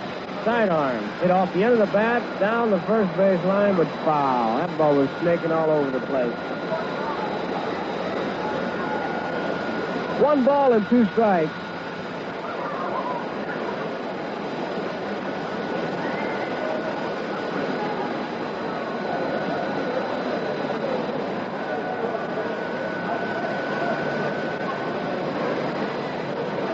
Here's the 1-2 delivery. Struck him out. Sidearm fastball, and Stottlemyre is out on strikes. Man, that's a tough pitch to hang in there when they come sidearming. Well, there's one away, and the batter is Horace Clarke. He flied to left in the first inning. Singled and scored in the 4th.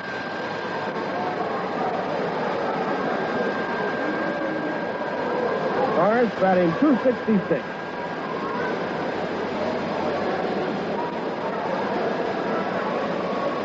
Luis Tiant delivered.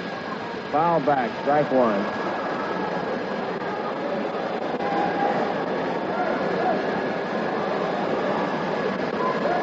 One strike to count.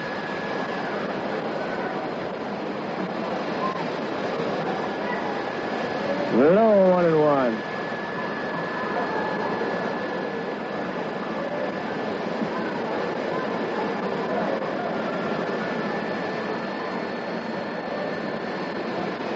Cleveland leading 2-1. Bottom of the 6th, 1 out and nobody on. 1-1 pitch to Clarke. Right back up the middle. Simone has it. Over to first. Pulls Whitfield off the bag. That ball went right back up the middle. Fine play by Simone. And not only did he roam forward to his left, the ball took a bad hop. He was still able to come up with it. So it's a base hit for Clarke. The batter is Jerry Kenney, but right now on Yankee Baseball, let's pause for station identification. You're listening to Yankee Baseball on WCSS Amsterdam, New York. Today's game is being brought to you in part by the G. Kruger Brewing Company of Cranston, Rhode Island. Brewers of the world's most perfect beer, Light Golden Kruger Pilsner. Jerry Kenney with Horace Clarke at first base. Tiant gets the sign. Clarke leads. Tiant fires the first. Clarke is back. White Sox got a run in the bottom of the 5th. We'll have a complete rundown on all the scores right after this half inning. Man, I'm telling you, how can you describe this American League Senate race? It is really something. Here's the pitch to Kenney high, and it's ball 1. Boy, you can get rained out and drop right out of the first division. Really tight. President's dream. Big lead by Clarke. Draws the throw, he's back. Spins back.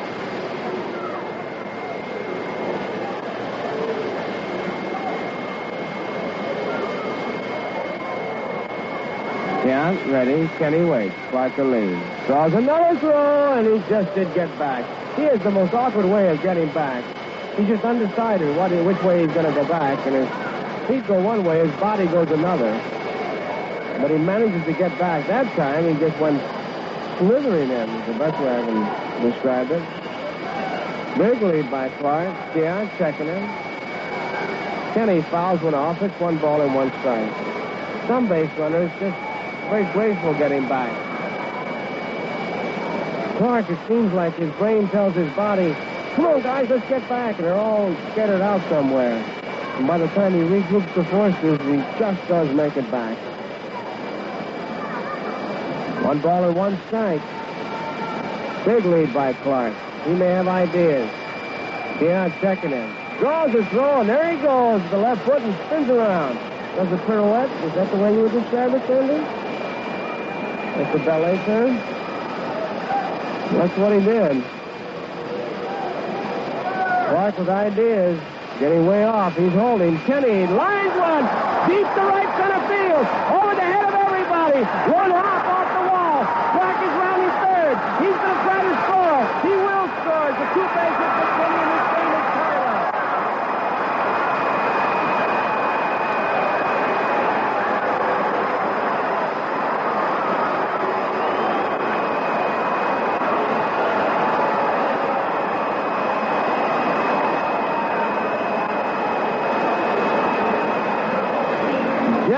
Kenney really unloaded one hop up against the wall in right center field, and Horace Clarke was able to score from first base with the tying run.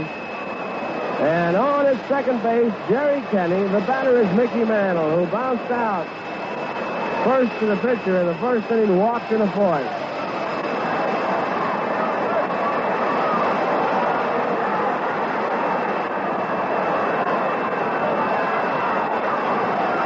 Kenney will lead at second. Mantle waiting. Tiant has his time.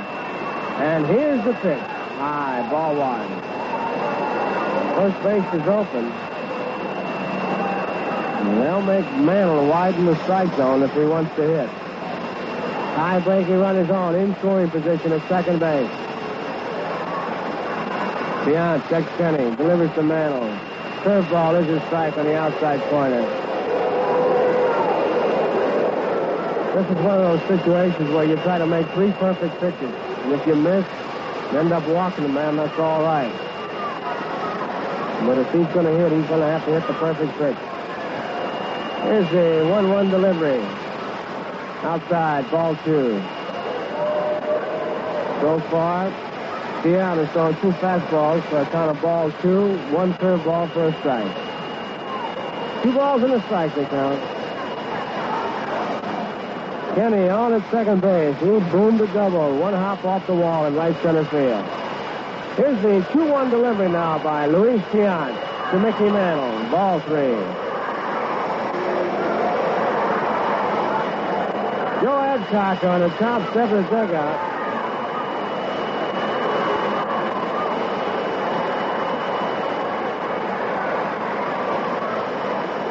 Three balls and a strike to count.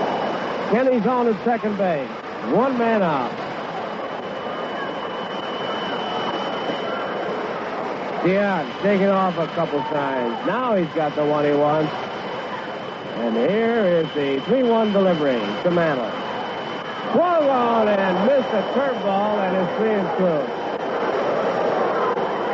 And Mantle, it looked like he was guessing curveball because he had that kind of a cut.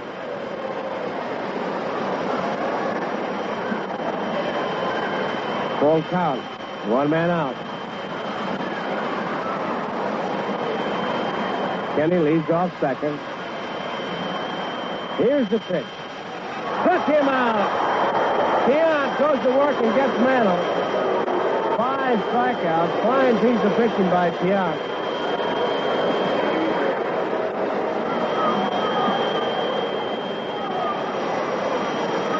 Here's Whitaker.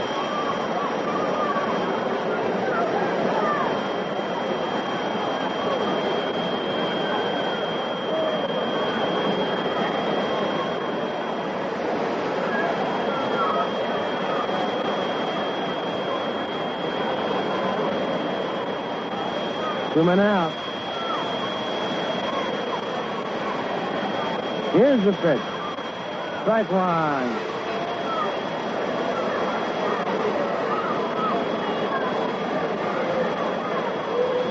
Jerry Kenney's on at second base.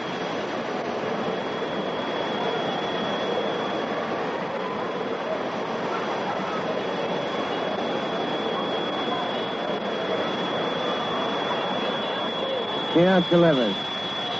Fouled off. Strike 2.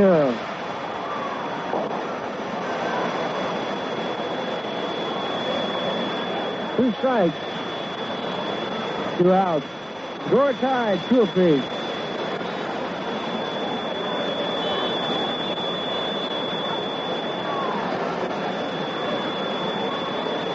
Kenney leading off second.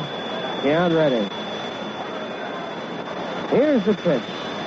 Foul tip. Chased a high fastball. Count remains at strike 2.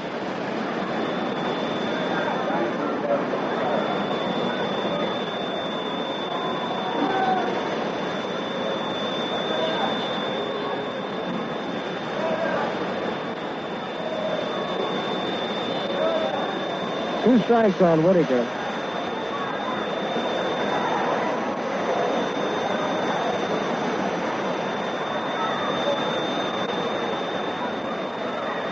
Here's the two-strike delivery now by Tiant.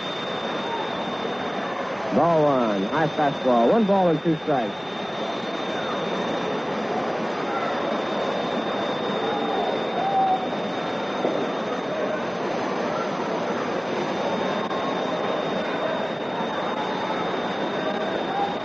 Kenney at second, 2 men out. Score tied 2 apiece. Bottom of the 6th. 1 ball, 2 strikes on Whitaker. Tiant ready. Delivered. Outside. 2 balls and 2 strikes. Tiant thought it was a strike.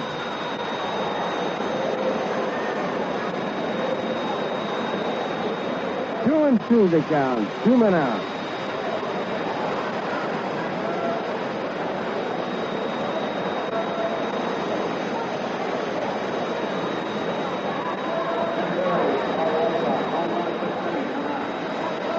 Here's the 2-2 delivery now. Cat foul. Ken Berry has just hit a home run for the White Sox in the 6th inning. Chicago leading 2-0 over the Minnesota Twins. Washington leading 5-0 over Detroit, and Baltimore beating Boston 4-2. What would happen if that's the way it ended up? White Sox would be a half game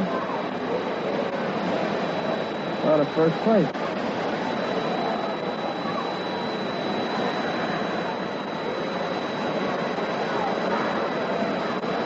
Here's the 2-2 pitch.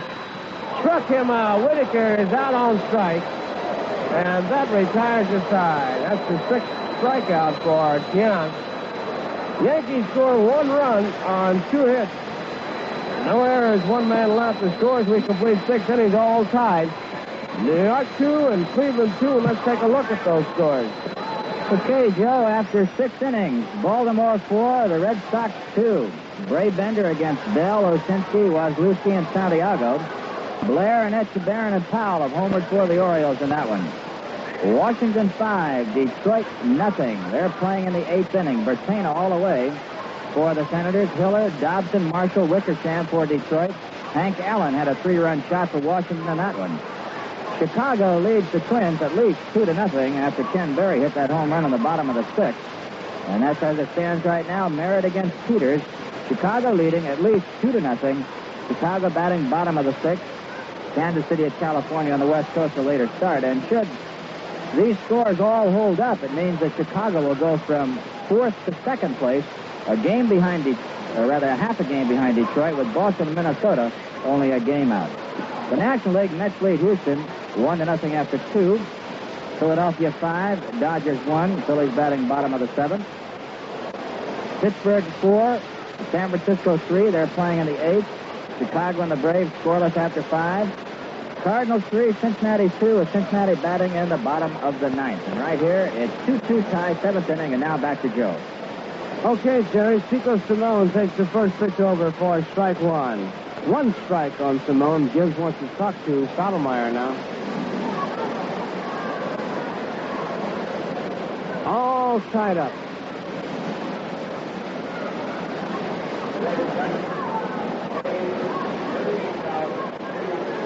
$13,305 paid here. Smashed, a foul ball. Down the third base line, Salmon made a bid for extra bases.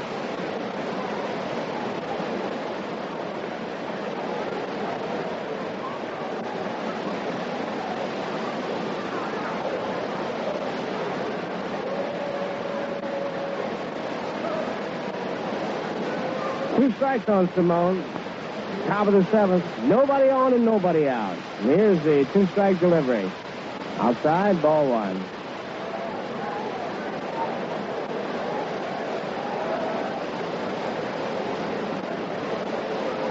1 ball and 2 strikes.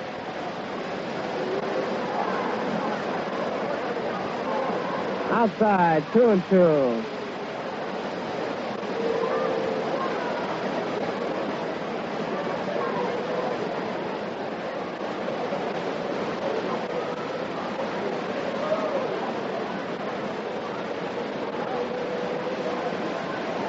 Two pitch. Foul ball coming back, out of play.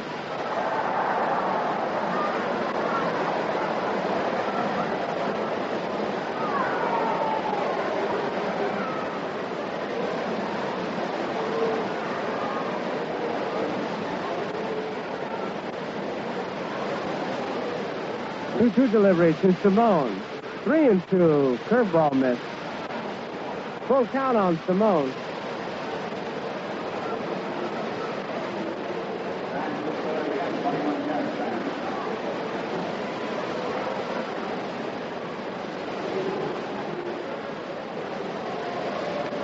Here's the 3-2 pitch. Ball 4. Simone draws the walk. That's the second one given up by Stottlemyre, and both times it's been with Simone. Tiant was able to sacrifice successfully the last time. And Simone scored on a base hit by Scheinblum. We're all tied up here, 2 apiece, top of the 7th with nobody out. John Kennedy edges in at third. Swung on a foul ball out of play as Simone was breaking off first. Hit and run play.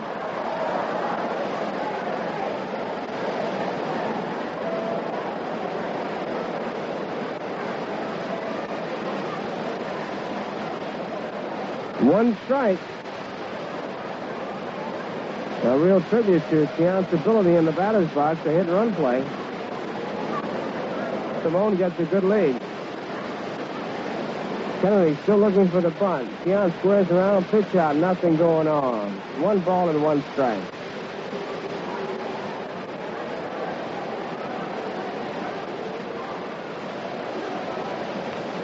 Nobody out. Tie-breaking run is on. Chico Simone at first base. Kennedy still looking for the bunt. Moves in. Stottlemyre checks Simone. Tiant bunts it down the first base line, but it's foul. 1 ball and 2 strikes.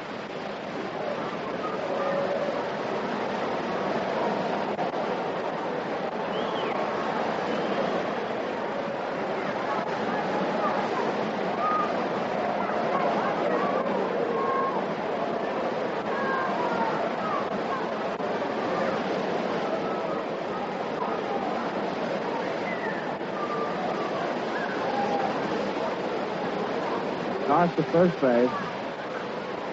Going back easily. 1 ball, 2 strikes. Here's the pitch. Bunted. Foul, and it's strike 3. Tiant is out on strike. 4th strikeout for Stottlemyre. Tiant seemed to be undecided whether he should bunt or should not. Did bunt, bunted is foul, he's out. So the batter is Davalillo, who bounced out. Mantle unassisted in the first, single to center field in the third. He had an infield hit and scored in the 5th.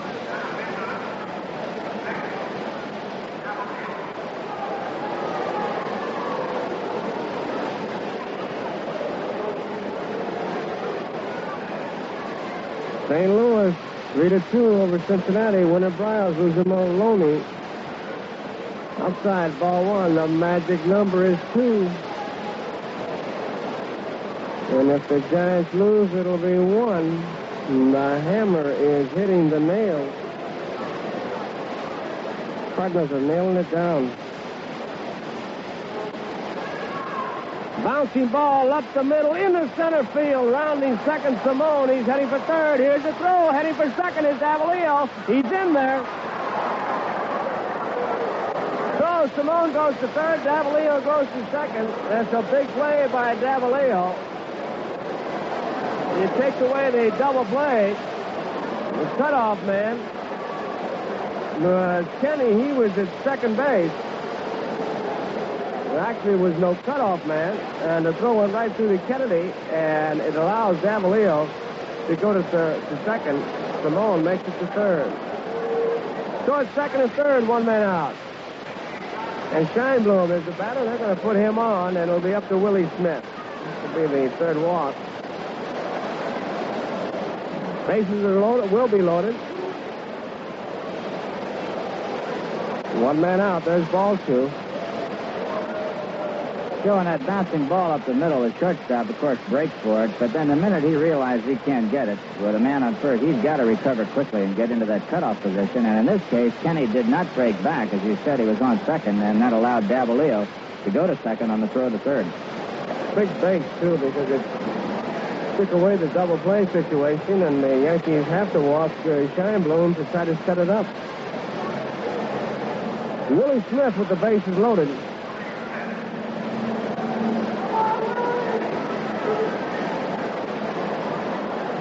We're tied, 2 apiece.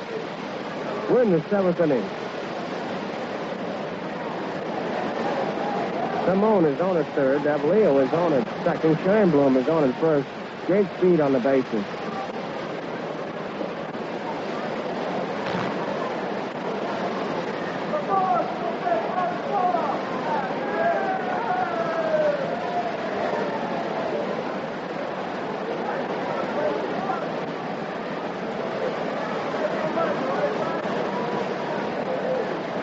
Smith waiting, one man out.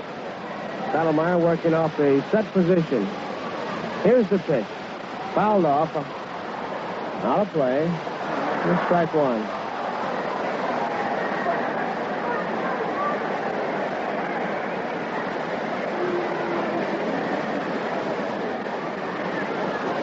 One strike to count. Infield is back. Mantle is about even with the bag. One strike delivery. Double play ball to Clarke. To Kenney, one out. Over to first. Double play. Willie Smith hit the ball hard, but a perfect double play ball to Horace Clarke. So the strategy paid off. And he set up the double play and got it. 4-6-3. And there was no runs, one hit, no errors, and one man left for the Cleveland Indians. And so the score as we go in the bottom of the 7th, all tied. Cleveland 2 and New York 2.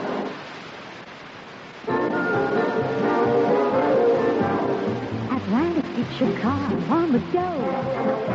For business, for pleasure, in any kind of weather. Atlantic, get your car on the go. When you want to go places and do things, what a pleasure your driving can be. For quality products and top-notch service, your Atlantic dealer is the man to see. Atlantic keeps your car on the go, go, go. So keep on the go with Atlantic.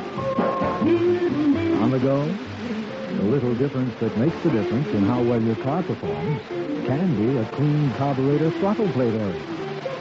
You'll get that difference from Atlantic Imperial, the clean carburetor gasoline. Oh, Atlantic keeps your car on the go, go, go. So keep on the go with Atlantic.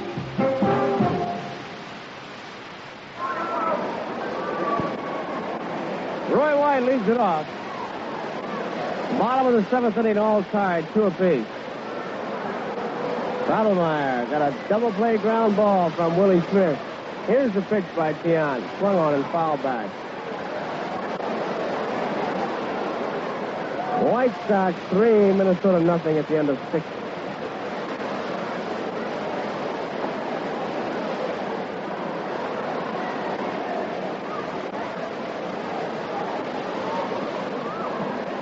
Outside, ball one.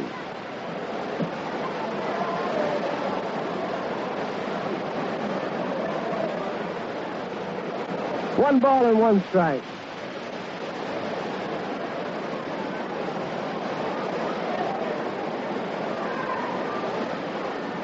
Foul back out of play. It's 1 ball, 2 strikes.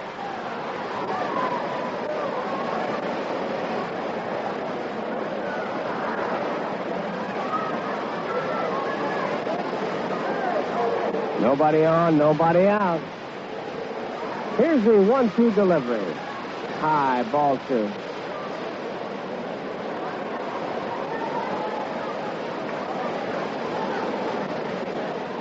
balls and 2 strikes. Here's the pitch by Tiant.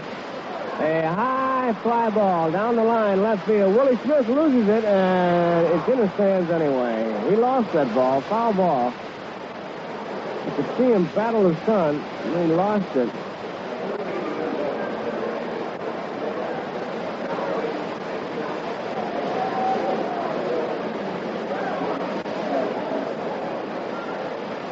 Two balls and 2 strikes. Washington and Detroit in the 9th inning. Senators out in front 5-0.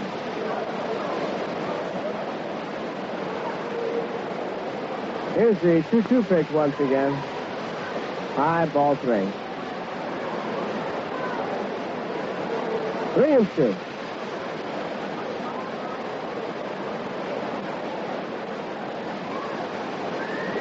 The payoff pitch to Roy White by Tiant.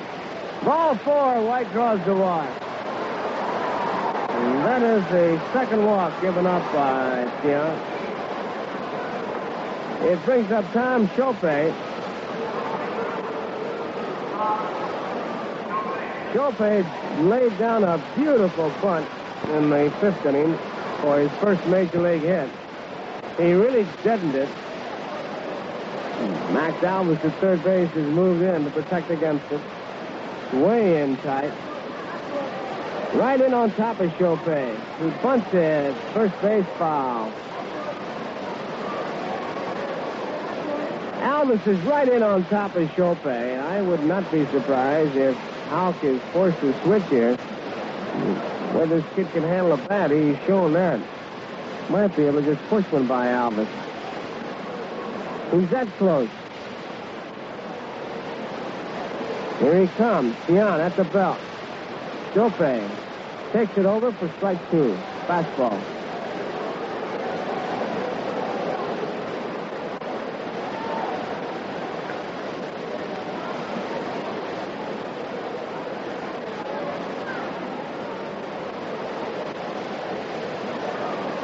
Washington did not score in the 9th. Detroit batting, trailing 5-0. Here's the pitch. Swung on and missed, and Shopay is out on strike. 7 strikeouts for Tiant. Batter is Jake Gibbs. Gibbs struck out and then into a double play.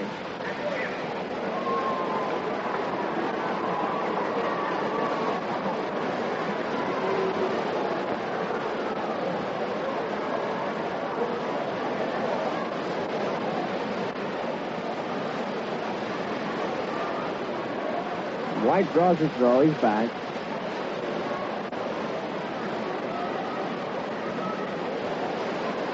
One man out.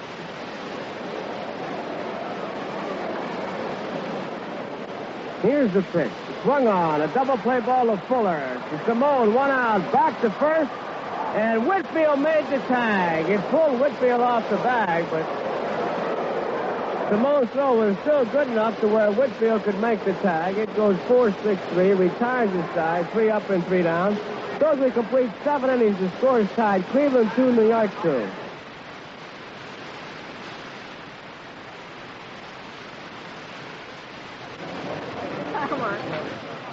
Hey, a bottle of Kruger Pilsner, please. I make that 2, Charlie. Sorry, gents, only 1 bottle left. Who gets it? I do. I said 1 bottle. I told you before. You guys want to split it? No, I'll tell you what, Sam. I'll toss you for it. Call.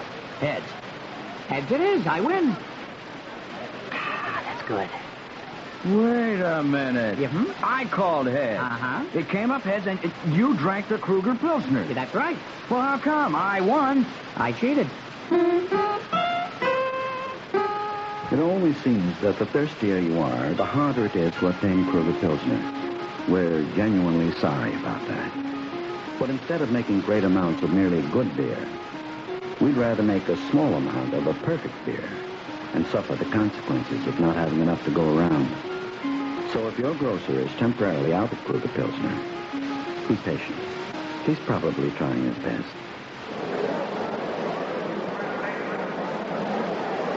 Fred Whitfield leads it off.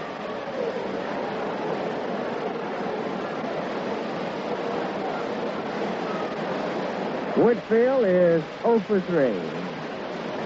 Top of the eighth.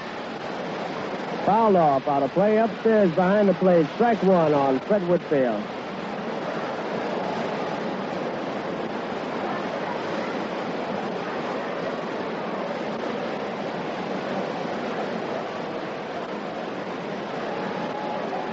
The one strike delivery now by Stottlemyre.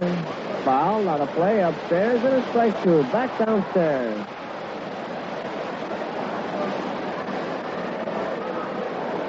Two strikes.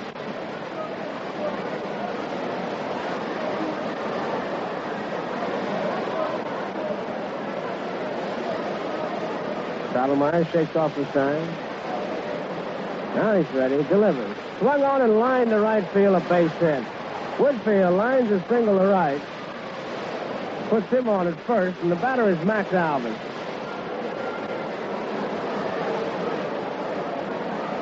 We're going to have a pinch runner. Gonzalez is going to run for Whitfield.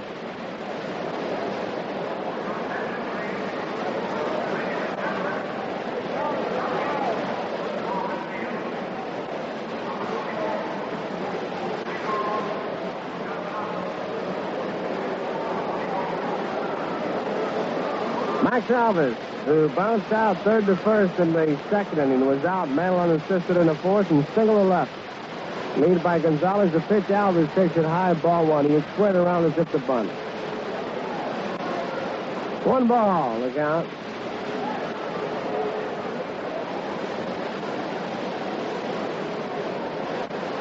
John Kennedy moves in a couple steps to third.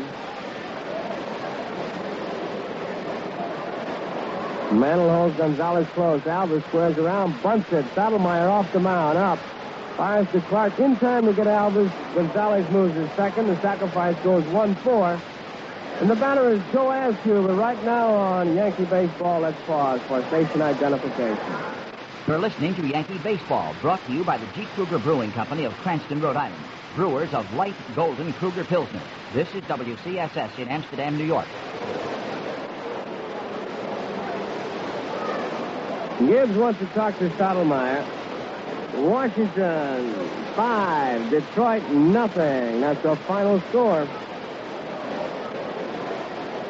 And the Baltimore Orioles lead the Red Sox 4-2, and Chicago leads Minnesota 3-0. You think there'll be a roar go up in Chicago when that score is posted? Washington 5, Detroit nothing. If the White Sox should win, they'd be a half game behind Detroit.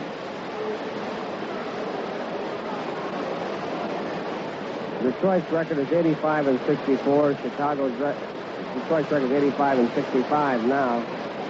White Sox are 84-66, and they're leading in their game 3-0. Azcue didn't mean to swing and tagged him. Foul ball or what? Foul ball.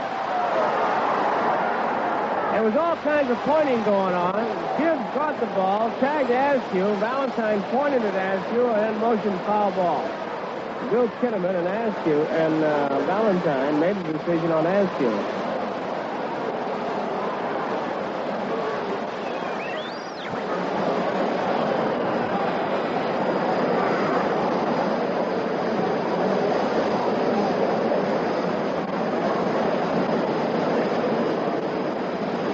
Here's the pitch. Low, 1 ball, 1 strike.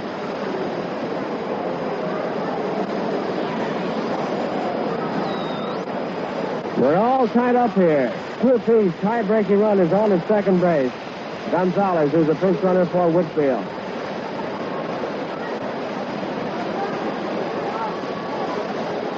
Stottlemyre, sector runner. Azcue waits. Here's the pitch. Inside. 2 balls and a strike.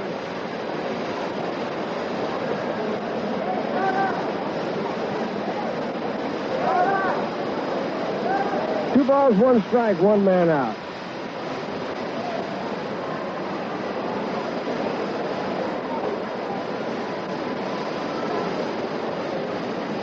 Gonzalez a good lead off second base. Here's the pitch. Strike is called over the inside corner. 2-2 is the count. Senior scout Bill Schiff, who's having a birthday today. The scoreboard flashes the sign.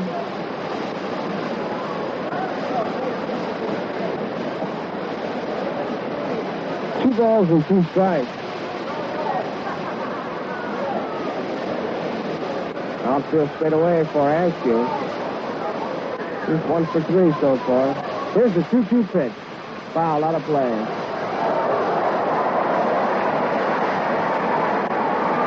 And the spectator made a nice catch.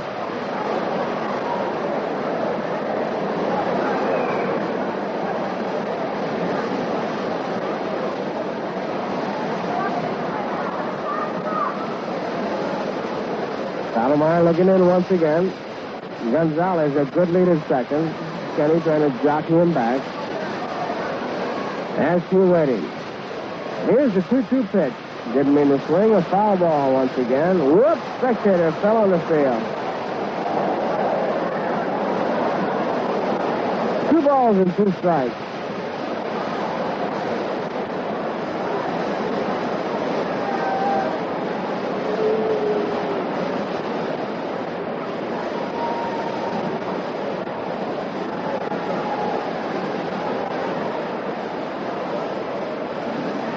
Kenney jockeying back. Here's the pitch. Nice play by Gibbs. That ball was way outside. 3-2 the count on Azcue.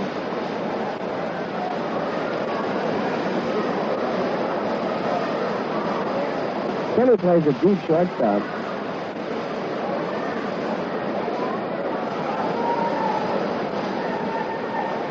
We're tied. 2 apiece. Cavaliers, 1 man out. Gonzalez a good lead at second. Stottlemyre ready. Here's the pitch.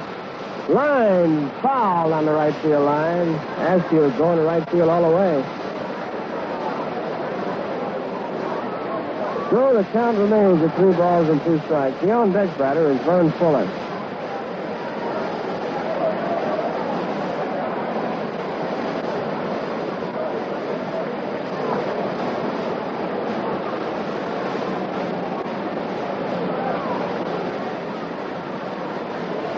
Three-two pitch. Foul back.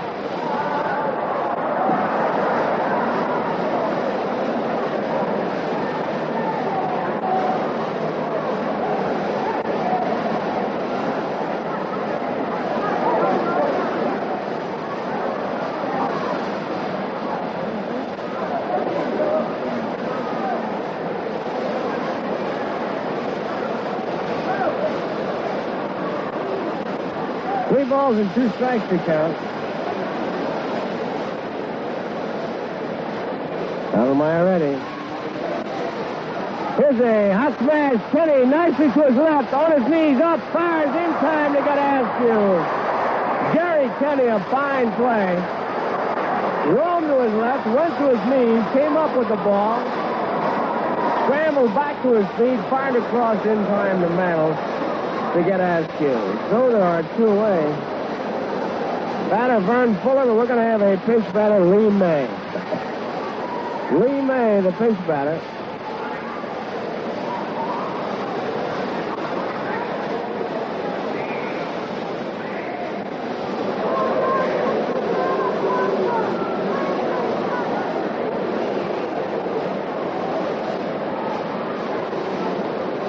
Lee May, pinch batter for Fuller.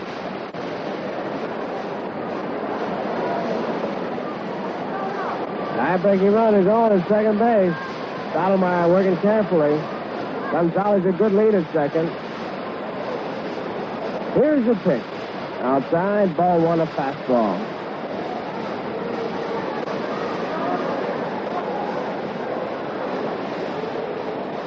One ball and no strikes.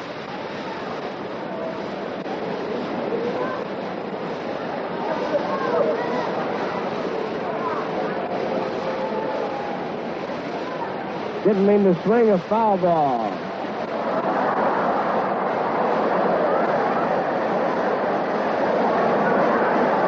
Young spectator made the play. 1 ball and 1 strike.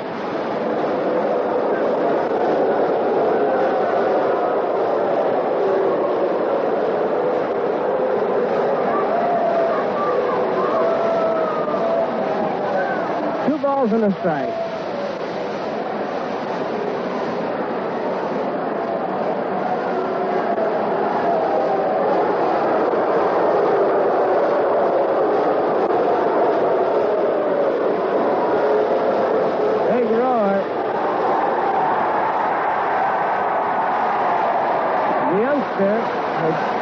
jumped on the field, and they took the ball away from him. And the crowd is reacting. And now the dad is talking to the park policeman, and, of course, the crowd is on the side of the dad. And that's the roar that you hear. Count on made, 2 balls and 2 strikes. They're still arguing over there.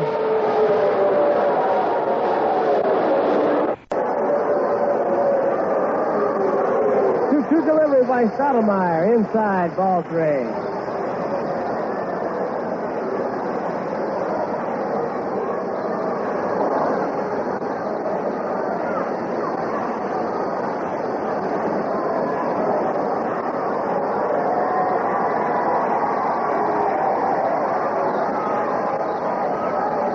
Three balls and 2 strikes.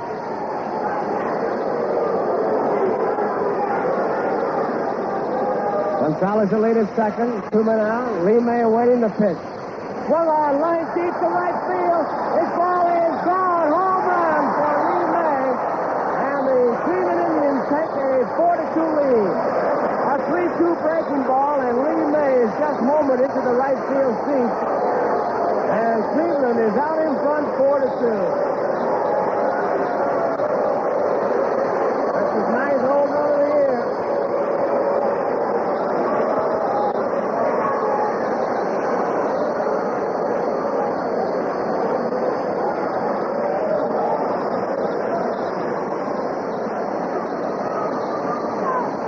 Matter is Simone.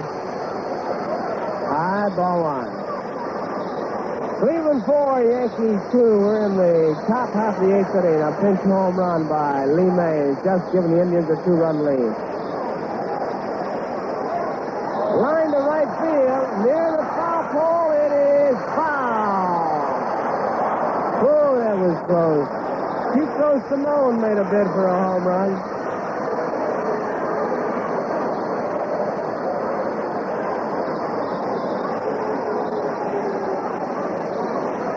One ball and 1 strike to count.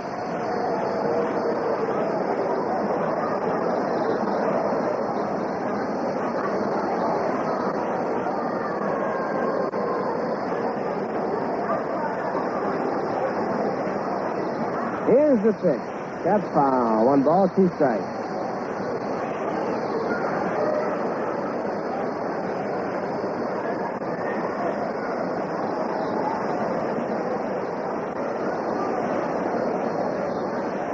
Two men out. 2 runs in. Cleveland out in front, 4-2. A pinch home run by Lee May.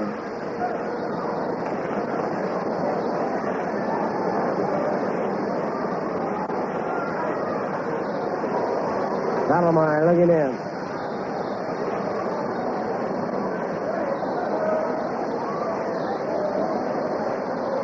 Here's the 1-2 pitch. Low ball 2. 2-2.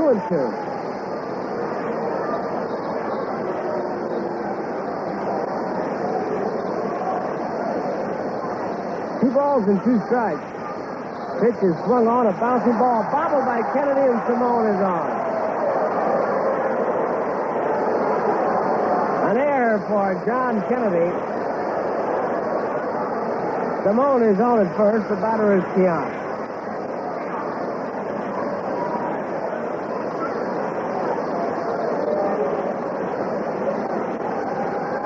Luis Tiant, the batter.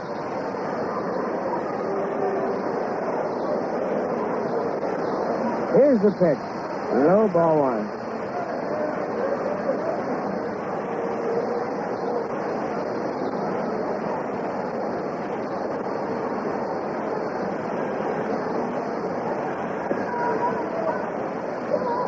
There goes Simone. Pitch is swung on and fouled off, and it's 1 ball and 1 strike.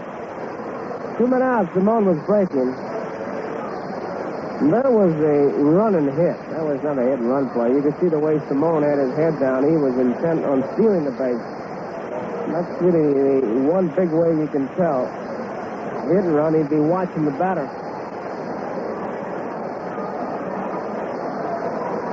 Although with 2 outs, it'd be ridiculous. The ball and pitch would take off. 4-2's the score. 2-run homer by Lee May. There goes Simone again. Smashed a foul ball down the third base line. Simone, even he swings the bat. He's not timid at all. I mean, Tiant. He got a base hit his first time up. Hard shot to left field. He sacrificed, struck out trying to bunt on the third strike. He's had 2 real good cuts this time at bat. 1 ball and 2 strikes to count on Tiant. Simone at first, 4-2. Cleveland out in front. 1 ball, 2 strikes to pitch. Swung on and it's popped up. A curveball in the infield. Jerry Kenney calling for it. Makes the play. Tiant pops to Kenney, then retires aside. 2 runs for the Cleveland Indians in the top of the 8th. So we go to the bottom half of the 8th. It's Cleveland 4, New York 2. The Yankees are on the road starting tomorrow. They go to Baltimore for 2 games, Detroit for a single game, and then 3 dates and 3 games in Minnesota. Then they return to the stadium a week from Monday night against the Detroit Tigers, and again on Tuesday night. A 2-game set with Detroit, who right now are currently leading the American League. And they're going to stay that way regardless of what happens to the other games. The best that can happen is that they'll be tied. So the Tigers will be in here September 25th and 26th. It'll be a Monday and Tuesday night. Al Kaline and Willie Horton, Dick McAuliffe, boy from Connecticut. Al Kaline, of course, the great right field star for so many years, Norm Cash. And then Earl Wilson, who right now owns more victories than any other pitcher in the major leagues, will be on hand. So it ought to be a real big 2-game set, particularly for the Tigers. And the Yankees can play the role of spoilers. And that'll be Monday and Tuesday, the 25th and 26th of September. Bill Bryan is coming on as a pinch batter, and Joe Pepitone is coming out. Gonzalez is gone to second base, and Smith is gone to first base, and Vidal is gone to left field. There's Joe Azcue. Takes him up. Vidal in left. Gonzalez at second, and Willie Smith at first. Bill Bryan is batting for Kennedy. Joe Pepitone has come out as a pinch hitter for Mel Stottlemyre.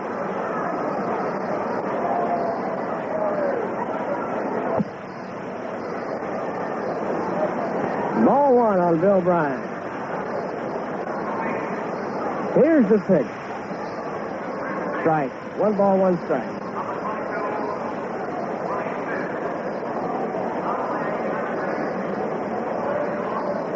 Here's the 1-1 delivery now by Tiant. Swung on, missed, strike 2. 1 ball and 2 strikes.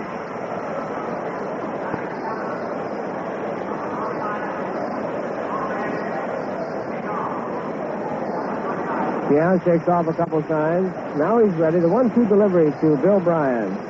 Swung on, it's popped up in foul territory. Azcue over near the stairs might have a play and does make the play. Azcue makes the play on Bill Bryan's foul pop near the stands, so there's 1 away. And the batter is Joe Pepitone, a pinch batter for Mel Stottlemyre. Cleveland out in front, 4-2.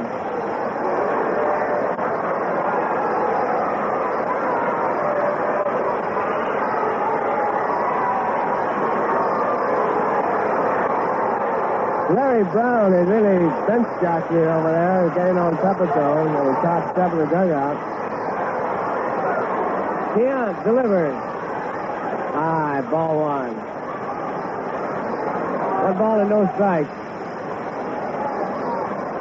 Washington 5, Detroit 0. A final score. The White Sox lead Minnesota 3-0 in the 6th, and Baltimore leading Boston 4-2 in the 8th. Swing and a miss by Pepitone. It's 1 ball and 1 strike.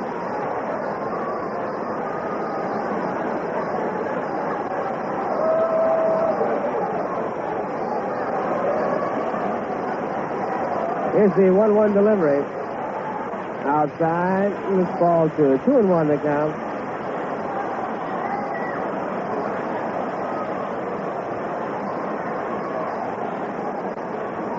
Tiant looks in. Pepitone waits. Pepitone batting for Stottlemyre. 1 out and nobody on, bottom of the 8th. And here's the 2-1 pitch. Inside, ball 3.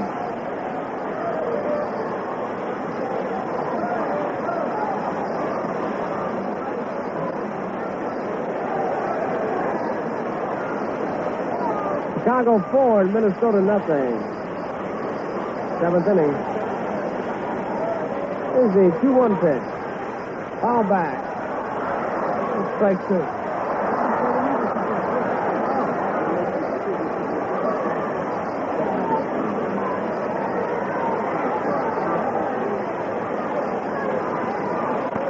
And 2 strikes on Joe Pepitone. 1 man out, nobody on. Cleveland leading 4-2, and here's the payoff pitch. High, ball 4. Pepitone draws the walk.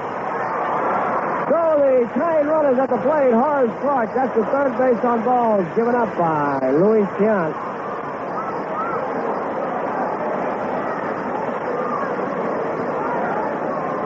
Clarke has had base hits his last 2 times up. He has scored both Yankee runs. He singled and scored in the 4th. He singled and scored in the 6th.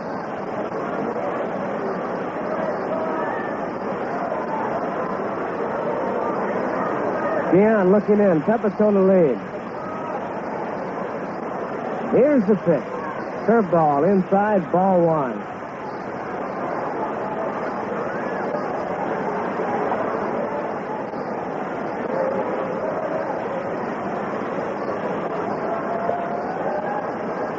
Pittsburgh beat the Giants. High, ball 2, and that means the magic number is 1. The Cardinals down to the magic number of 1. Big meeting on the mound. McBean was the winner all the way, and Lindsay was the loser, and it was a home run by Clemente. 1-4 Pittsburgh. Giants are tied it with a run in the 9th. And Clemente hit one in the bottom half to make McBean the winner and knock the Giants out. Here's the pitch. Strike. 2 balls and 1 strike. Philadelphia 6 and Los Angeles 1. Austin was the loser and Jackson was the winner.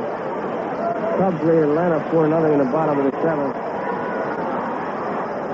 2-1 the count on Clarke the pitch. Swung on and fouled off. Out of play. St. Louis beat Cincinnati 3-2. The winner was Bryles. The loser was Maloney. Mets in Houston. It's Houston 2 and the Mets nothing, bottom of the 5th. End of 8 innings now. It's Baltimore 4 and Boston 2. Etchebarren, Blair, and Powell have home runs. That's Wyatt against Miller, both in relief. And Washington with Bertina all the way. Washington 5-0 over Detroit, and Hank Allen had a 3-run homer. 2-2 pitch now to Horace Clarke. Swung on, line drive, center field, base hit. Pepitone stops at second. Clarke has his third base hit of the afternoon. So the tying runs are on. Jerry Kenney is the batter. Kenney boomed the big double off the right center field wall back in the 6th to drive in Clarke. And Kenney beat out a bunt in the 4th, so he's 2 for 3. And here comes Joe Azcue out of the Cleveland Indian dugout.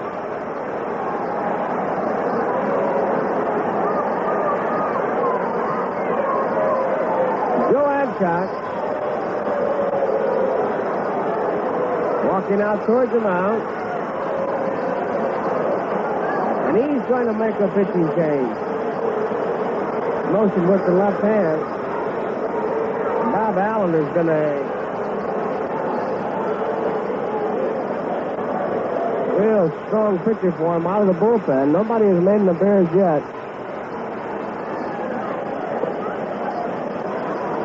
It'll be Bob Allen. And Allen is coming out of the Cleveland bullpen. He will be the relief pitcher. The batter will be Jerry Kenney. It's Kenney and Mantle. 1 man out. 4-2 is the score.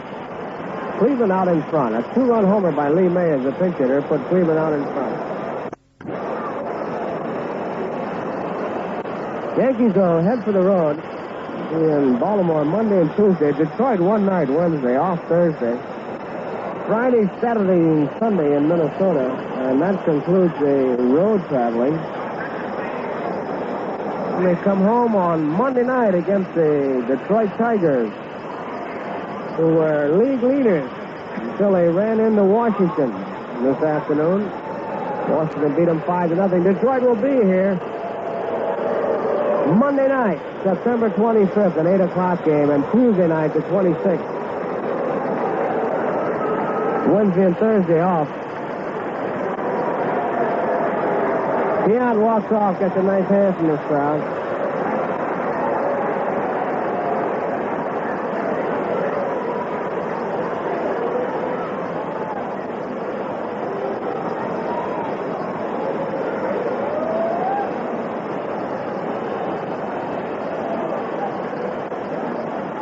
Bob Allen loosening up. Pepitone's on at second. Horace Clarke is on at first. Clarke came into this game hitting .266. He now has 146 base hits. Clarke has had a good year for the Yankees. 146 base hits.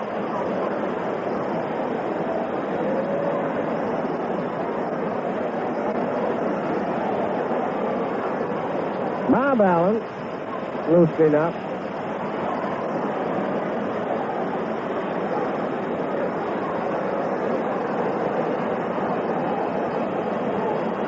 So we're all set to go as Bill Valentine dusts off the plate. One man out. Pepitone is at second base. Horace Clarke is on at first base. 4-2, Cleveland leading.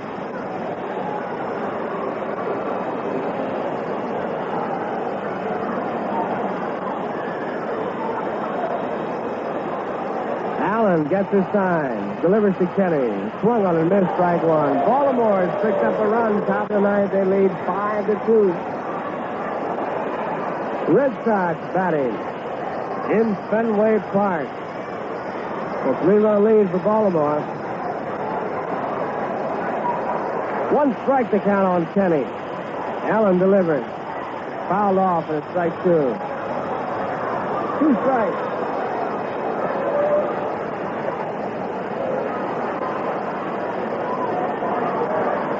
Two strikes on Kenny. Mantle, the on-deck batter.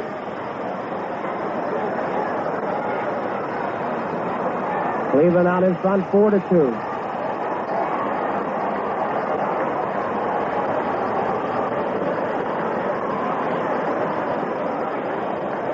Allen ready. Here's the two-strike delivery to Kenny. It's popped up, foul territory. Near the Yankee dugout. It's out of play on the Yankee dugout.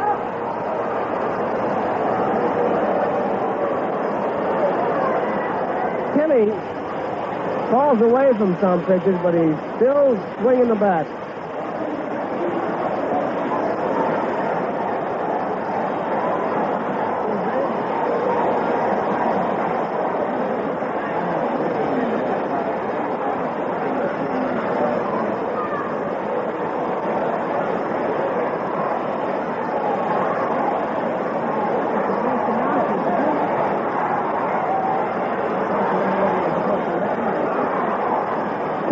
To count on Kenny. Allen ready. Here's the pitch. It gets away from Azcue, but nobody advances. Joe Pepitone at second, Clarke at first. Clarke trailing the play. And watching to see what Pepitone would do. Azcue went to talk to Allen. The ball went way outside. It's 1 ball and 2 strikes.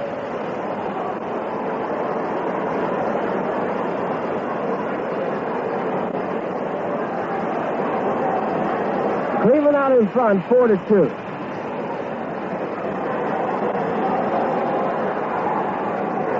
Pepitone edges off the bag at second. Clarke off first. Here's the 1-2 pitch. Swung on a ground ball. Second baseman Gonzalez has it. Flips to Smith, and Jerry Kenney is out, and here's Mantle.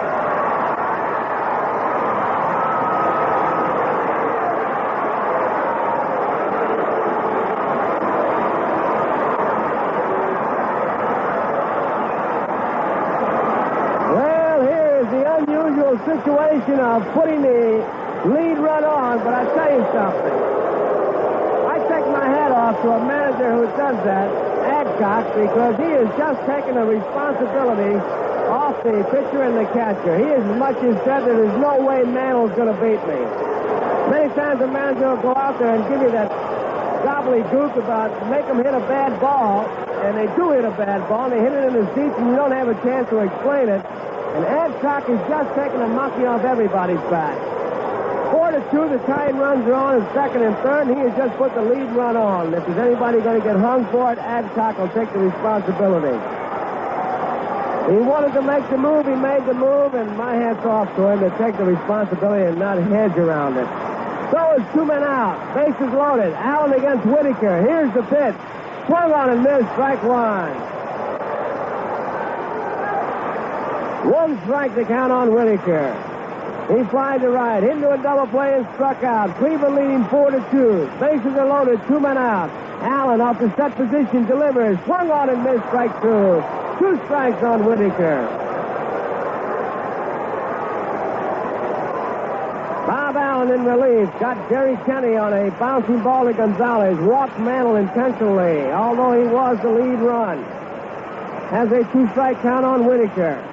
Gonzalez at second base is back on the grass. Smith guards the line. Outfield swung around towards the right field line.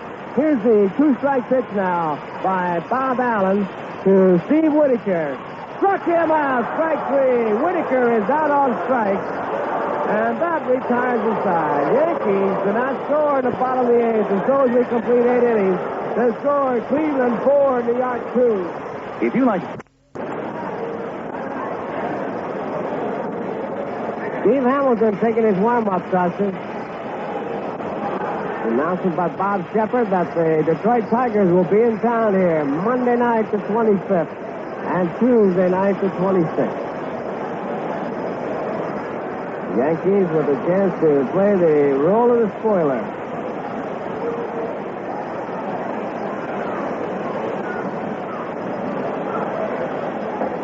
Steve Hamilton continuing to loosen up.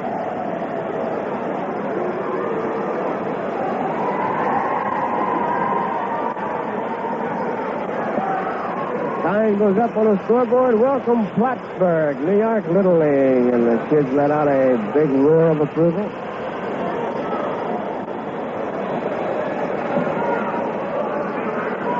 Vic Davalillo leads it off against Steve Hamilton. Baltimore 5 and Boston 2 in the bottom of the 9th. Washington beat Detroit 5-0. Here in the 9th, Minnesota batting Chicago 4 and Minnesota nothing. Here's a little pop fly. Shallow center field, Clarke going back and makes the play. Davalillo is out on a pop fly to Horace Clarke. Kansas City of California later start. Houston 2 and the Mets 1. 10-6. Phillies beat the Dodgers 6-1. Pittsburgh beat the Giants 5-4. Cubs lead Atlanta 4-0 in the 7th. And St. Louis beat Cincinnati 3-2. Here is Scheinblum. He takes it over for strike 1.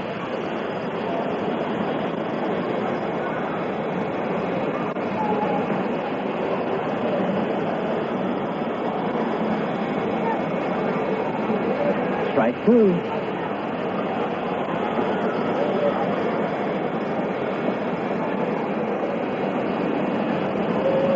Two strikes to count.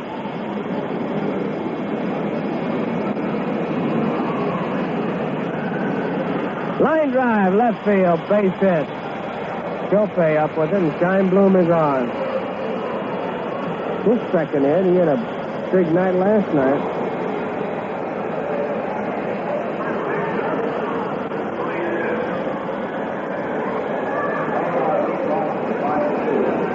Baltimore beats Boston 5-2.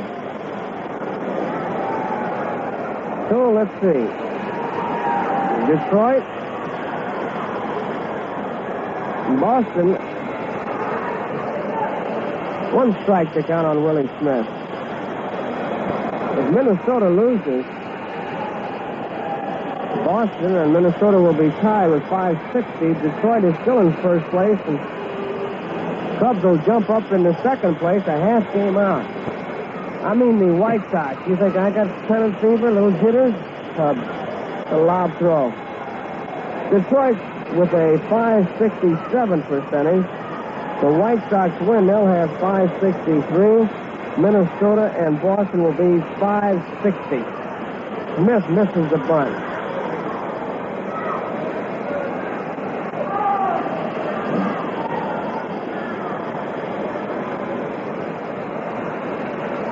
Man, that is close. 7 percentage points from first to fourth. Strike is called. Willie Smith is out of there. Side on fastball. Detroit 567, Boston 560, Minnesota 560, and Chicago 563.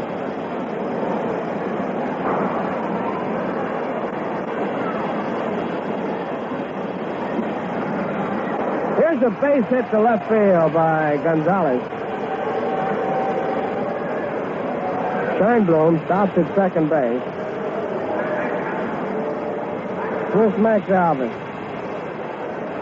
You know what it's going to look like in a morning paper if the White Sox end up beating Minnesota? They're leading 4-0. Detroit in first place by a half game over Chicago and a game over Minnesota and Boston. Well, how can anybody sit down and try to pick a winner?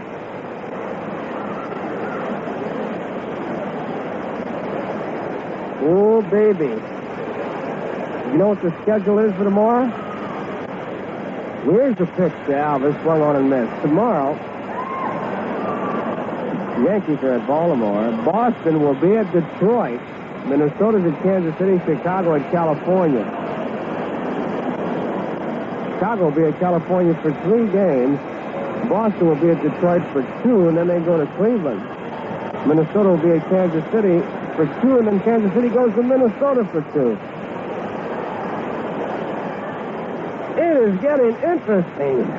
As if it hasn't been, huh? I'm telling you, look at the win and losses. Here's the pitch. Swung on and missed. Struck him out. Steve Hamilton gets the strikeout, and that retires the side. So we move to the bottom of the 9th inning. The Cleveland Indians 4, the New York Yankees 2. Roy White here in the bottom of the 9th inning. Cleveland out in front, 4-2.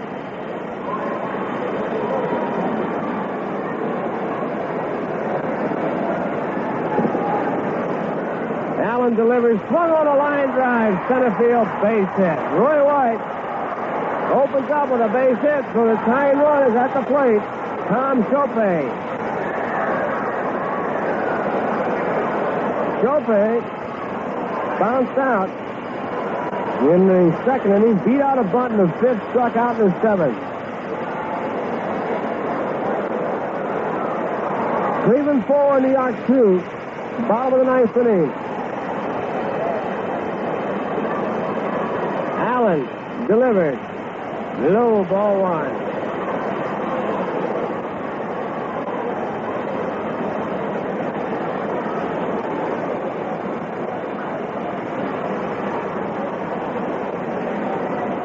Here's the 1-0 pitch. Swung on, smashed foul on the first baseline. He hung in there against that sidearm curveball and pulled it foul.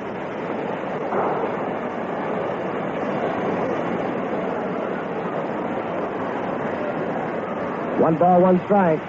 Nobody out. Roy White at first base. Tying run at the plate. Here's the 1-1 delivery by Allen. Swung on and missed, and a strike 2. 4-2 is the score. Cleveland out in front. Bottom of the 9th.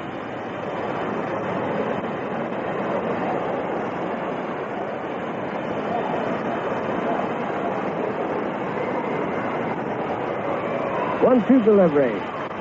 High pop fly, shallow center field. Davalillo coming in, calls for it, and makes the play. Shopay is out.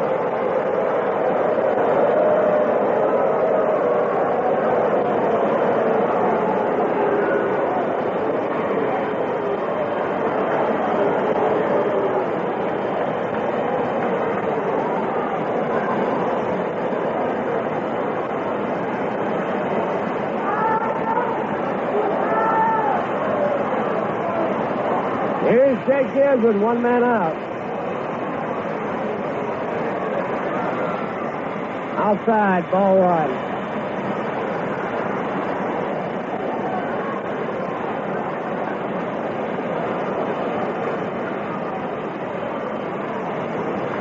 Bouncing ball foul down to Lauren Bay.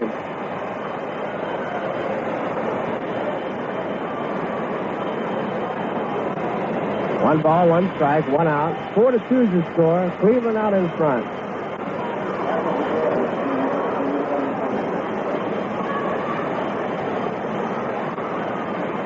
Here's the 1-1 delivery. Foul ball coming straight back.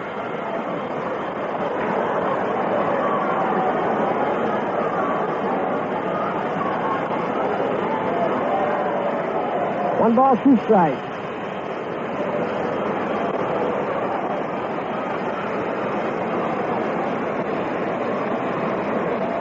Allen getting the sign. Right a lead, one man out. Here's the pitch. Swung on and missed, and Gibbs is out on strike. 2 men out, and Charlie Smith is the batter. Cleveland leading 4-2 here in the bottom of the ninth inning.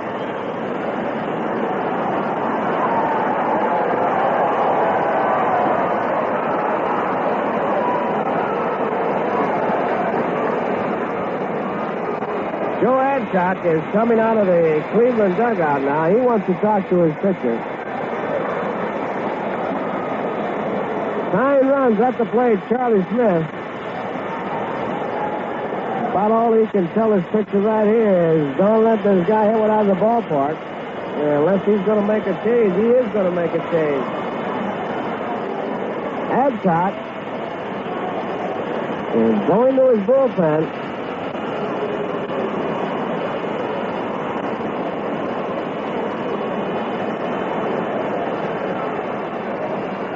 Orlando Pena is coming out. Pena is coming out of the bullpen.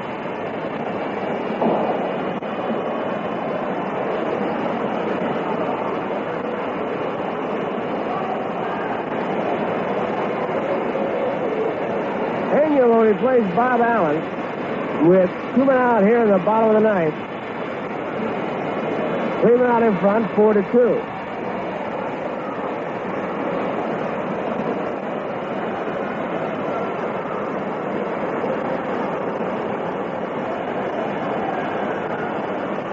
So we wait for the long walk by Orlando Pena.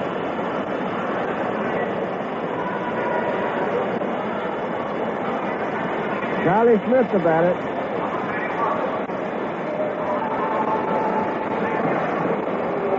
Baltimore beat Boston 5-2, Washington 5-0 over Detroit, and the White Sox beat Minnesota 4-0. Puts Detroit only a half game ahead of the White Sox, a game ahead of Minnesota and Boston. I think he'll be referring to his ball club as the Zombies are walking again. They had us dead, but the Zombies are up and walking. Kansas City's in California. The latest start in the National League at the end of 7. It's Houston 2 and the Mets 1. Phillies beat the Dodgers 6-1. Pittsburgh beat the Giants 5-4. St. Louis beat Cincinnati 3-2. And the Cubs lead the Atlanta Braves 5-3. End of 8. Charlie Lau hit a home run in the 7th with 1 on. Billy Williams had won the 8th with nobody on for Chicago.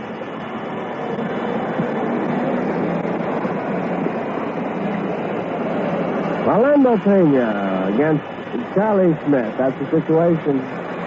2 men out. We're in the bottom of the ninth.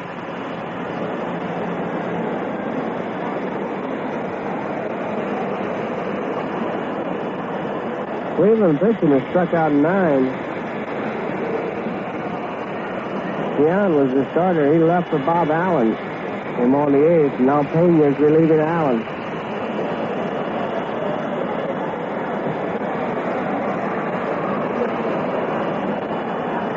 Pena has completed his warm-up process.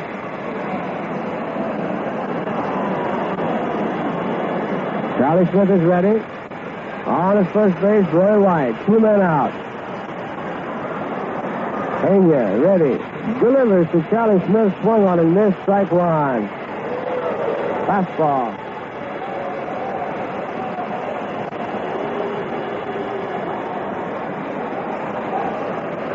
Pena looking in. And Max Alvis at third base guards the line. Outfield not too deep. One strike delivery. Strike two call, the fastball over the outside corner. 2 strikes on Charlie Smith.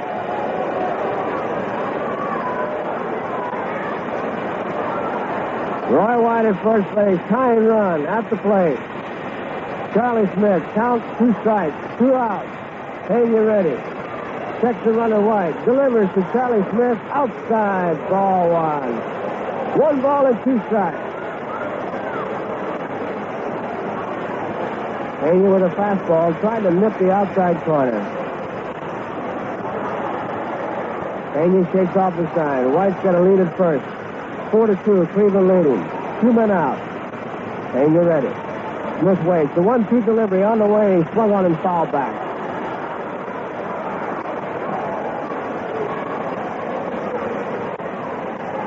1 ball and 2 strikes.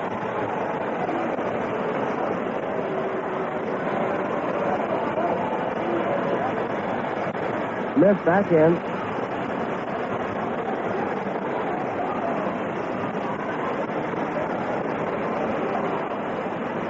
White a lead, Pena ready. Charlie Smith waiting. Here's the pitch. Swung on a line drive. Shortstop. Oh, makes the play. And that's the ball game.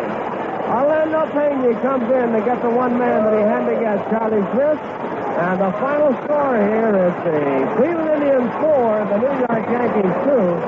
Now for the totals and the highlights, here is Jerry Coleman. Okay, Joe, the Indians 4 runs, 12 hits, and no errors, and the Yankees 2 runs, 8 hits, and 1 error. Winning pitcher Luis Tiant, his record now 11-9, and the loser Mel Stottlemyre, his record 14-13. This Yankee broadcast has been brought to you by White Owl Cigars. White Owl, made from patiently aged tobaccos for extra flavor and mildness. Remember, you get a lot more from a White Owl than just smoke. And by Atlantic and your Atlantic dealer. Play Atlantic's exciting new Match the Red Ball game. We hope you'll join us for our next Yankee baseball broadcast. This is the Home of Champions Network. Today's broadcast has been brought to you in part by the G. Kruger Brewing Company of Cranston, Rhode Island. The brewers of Kruger Pilsner beer who will never be able to say they brew the most. But they don't mind as long as they can say they brew the best.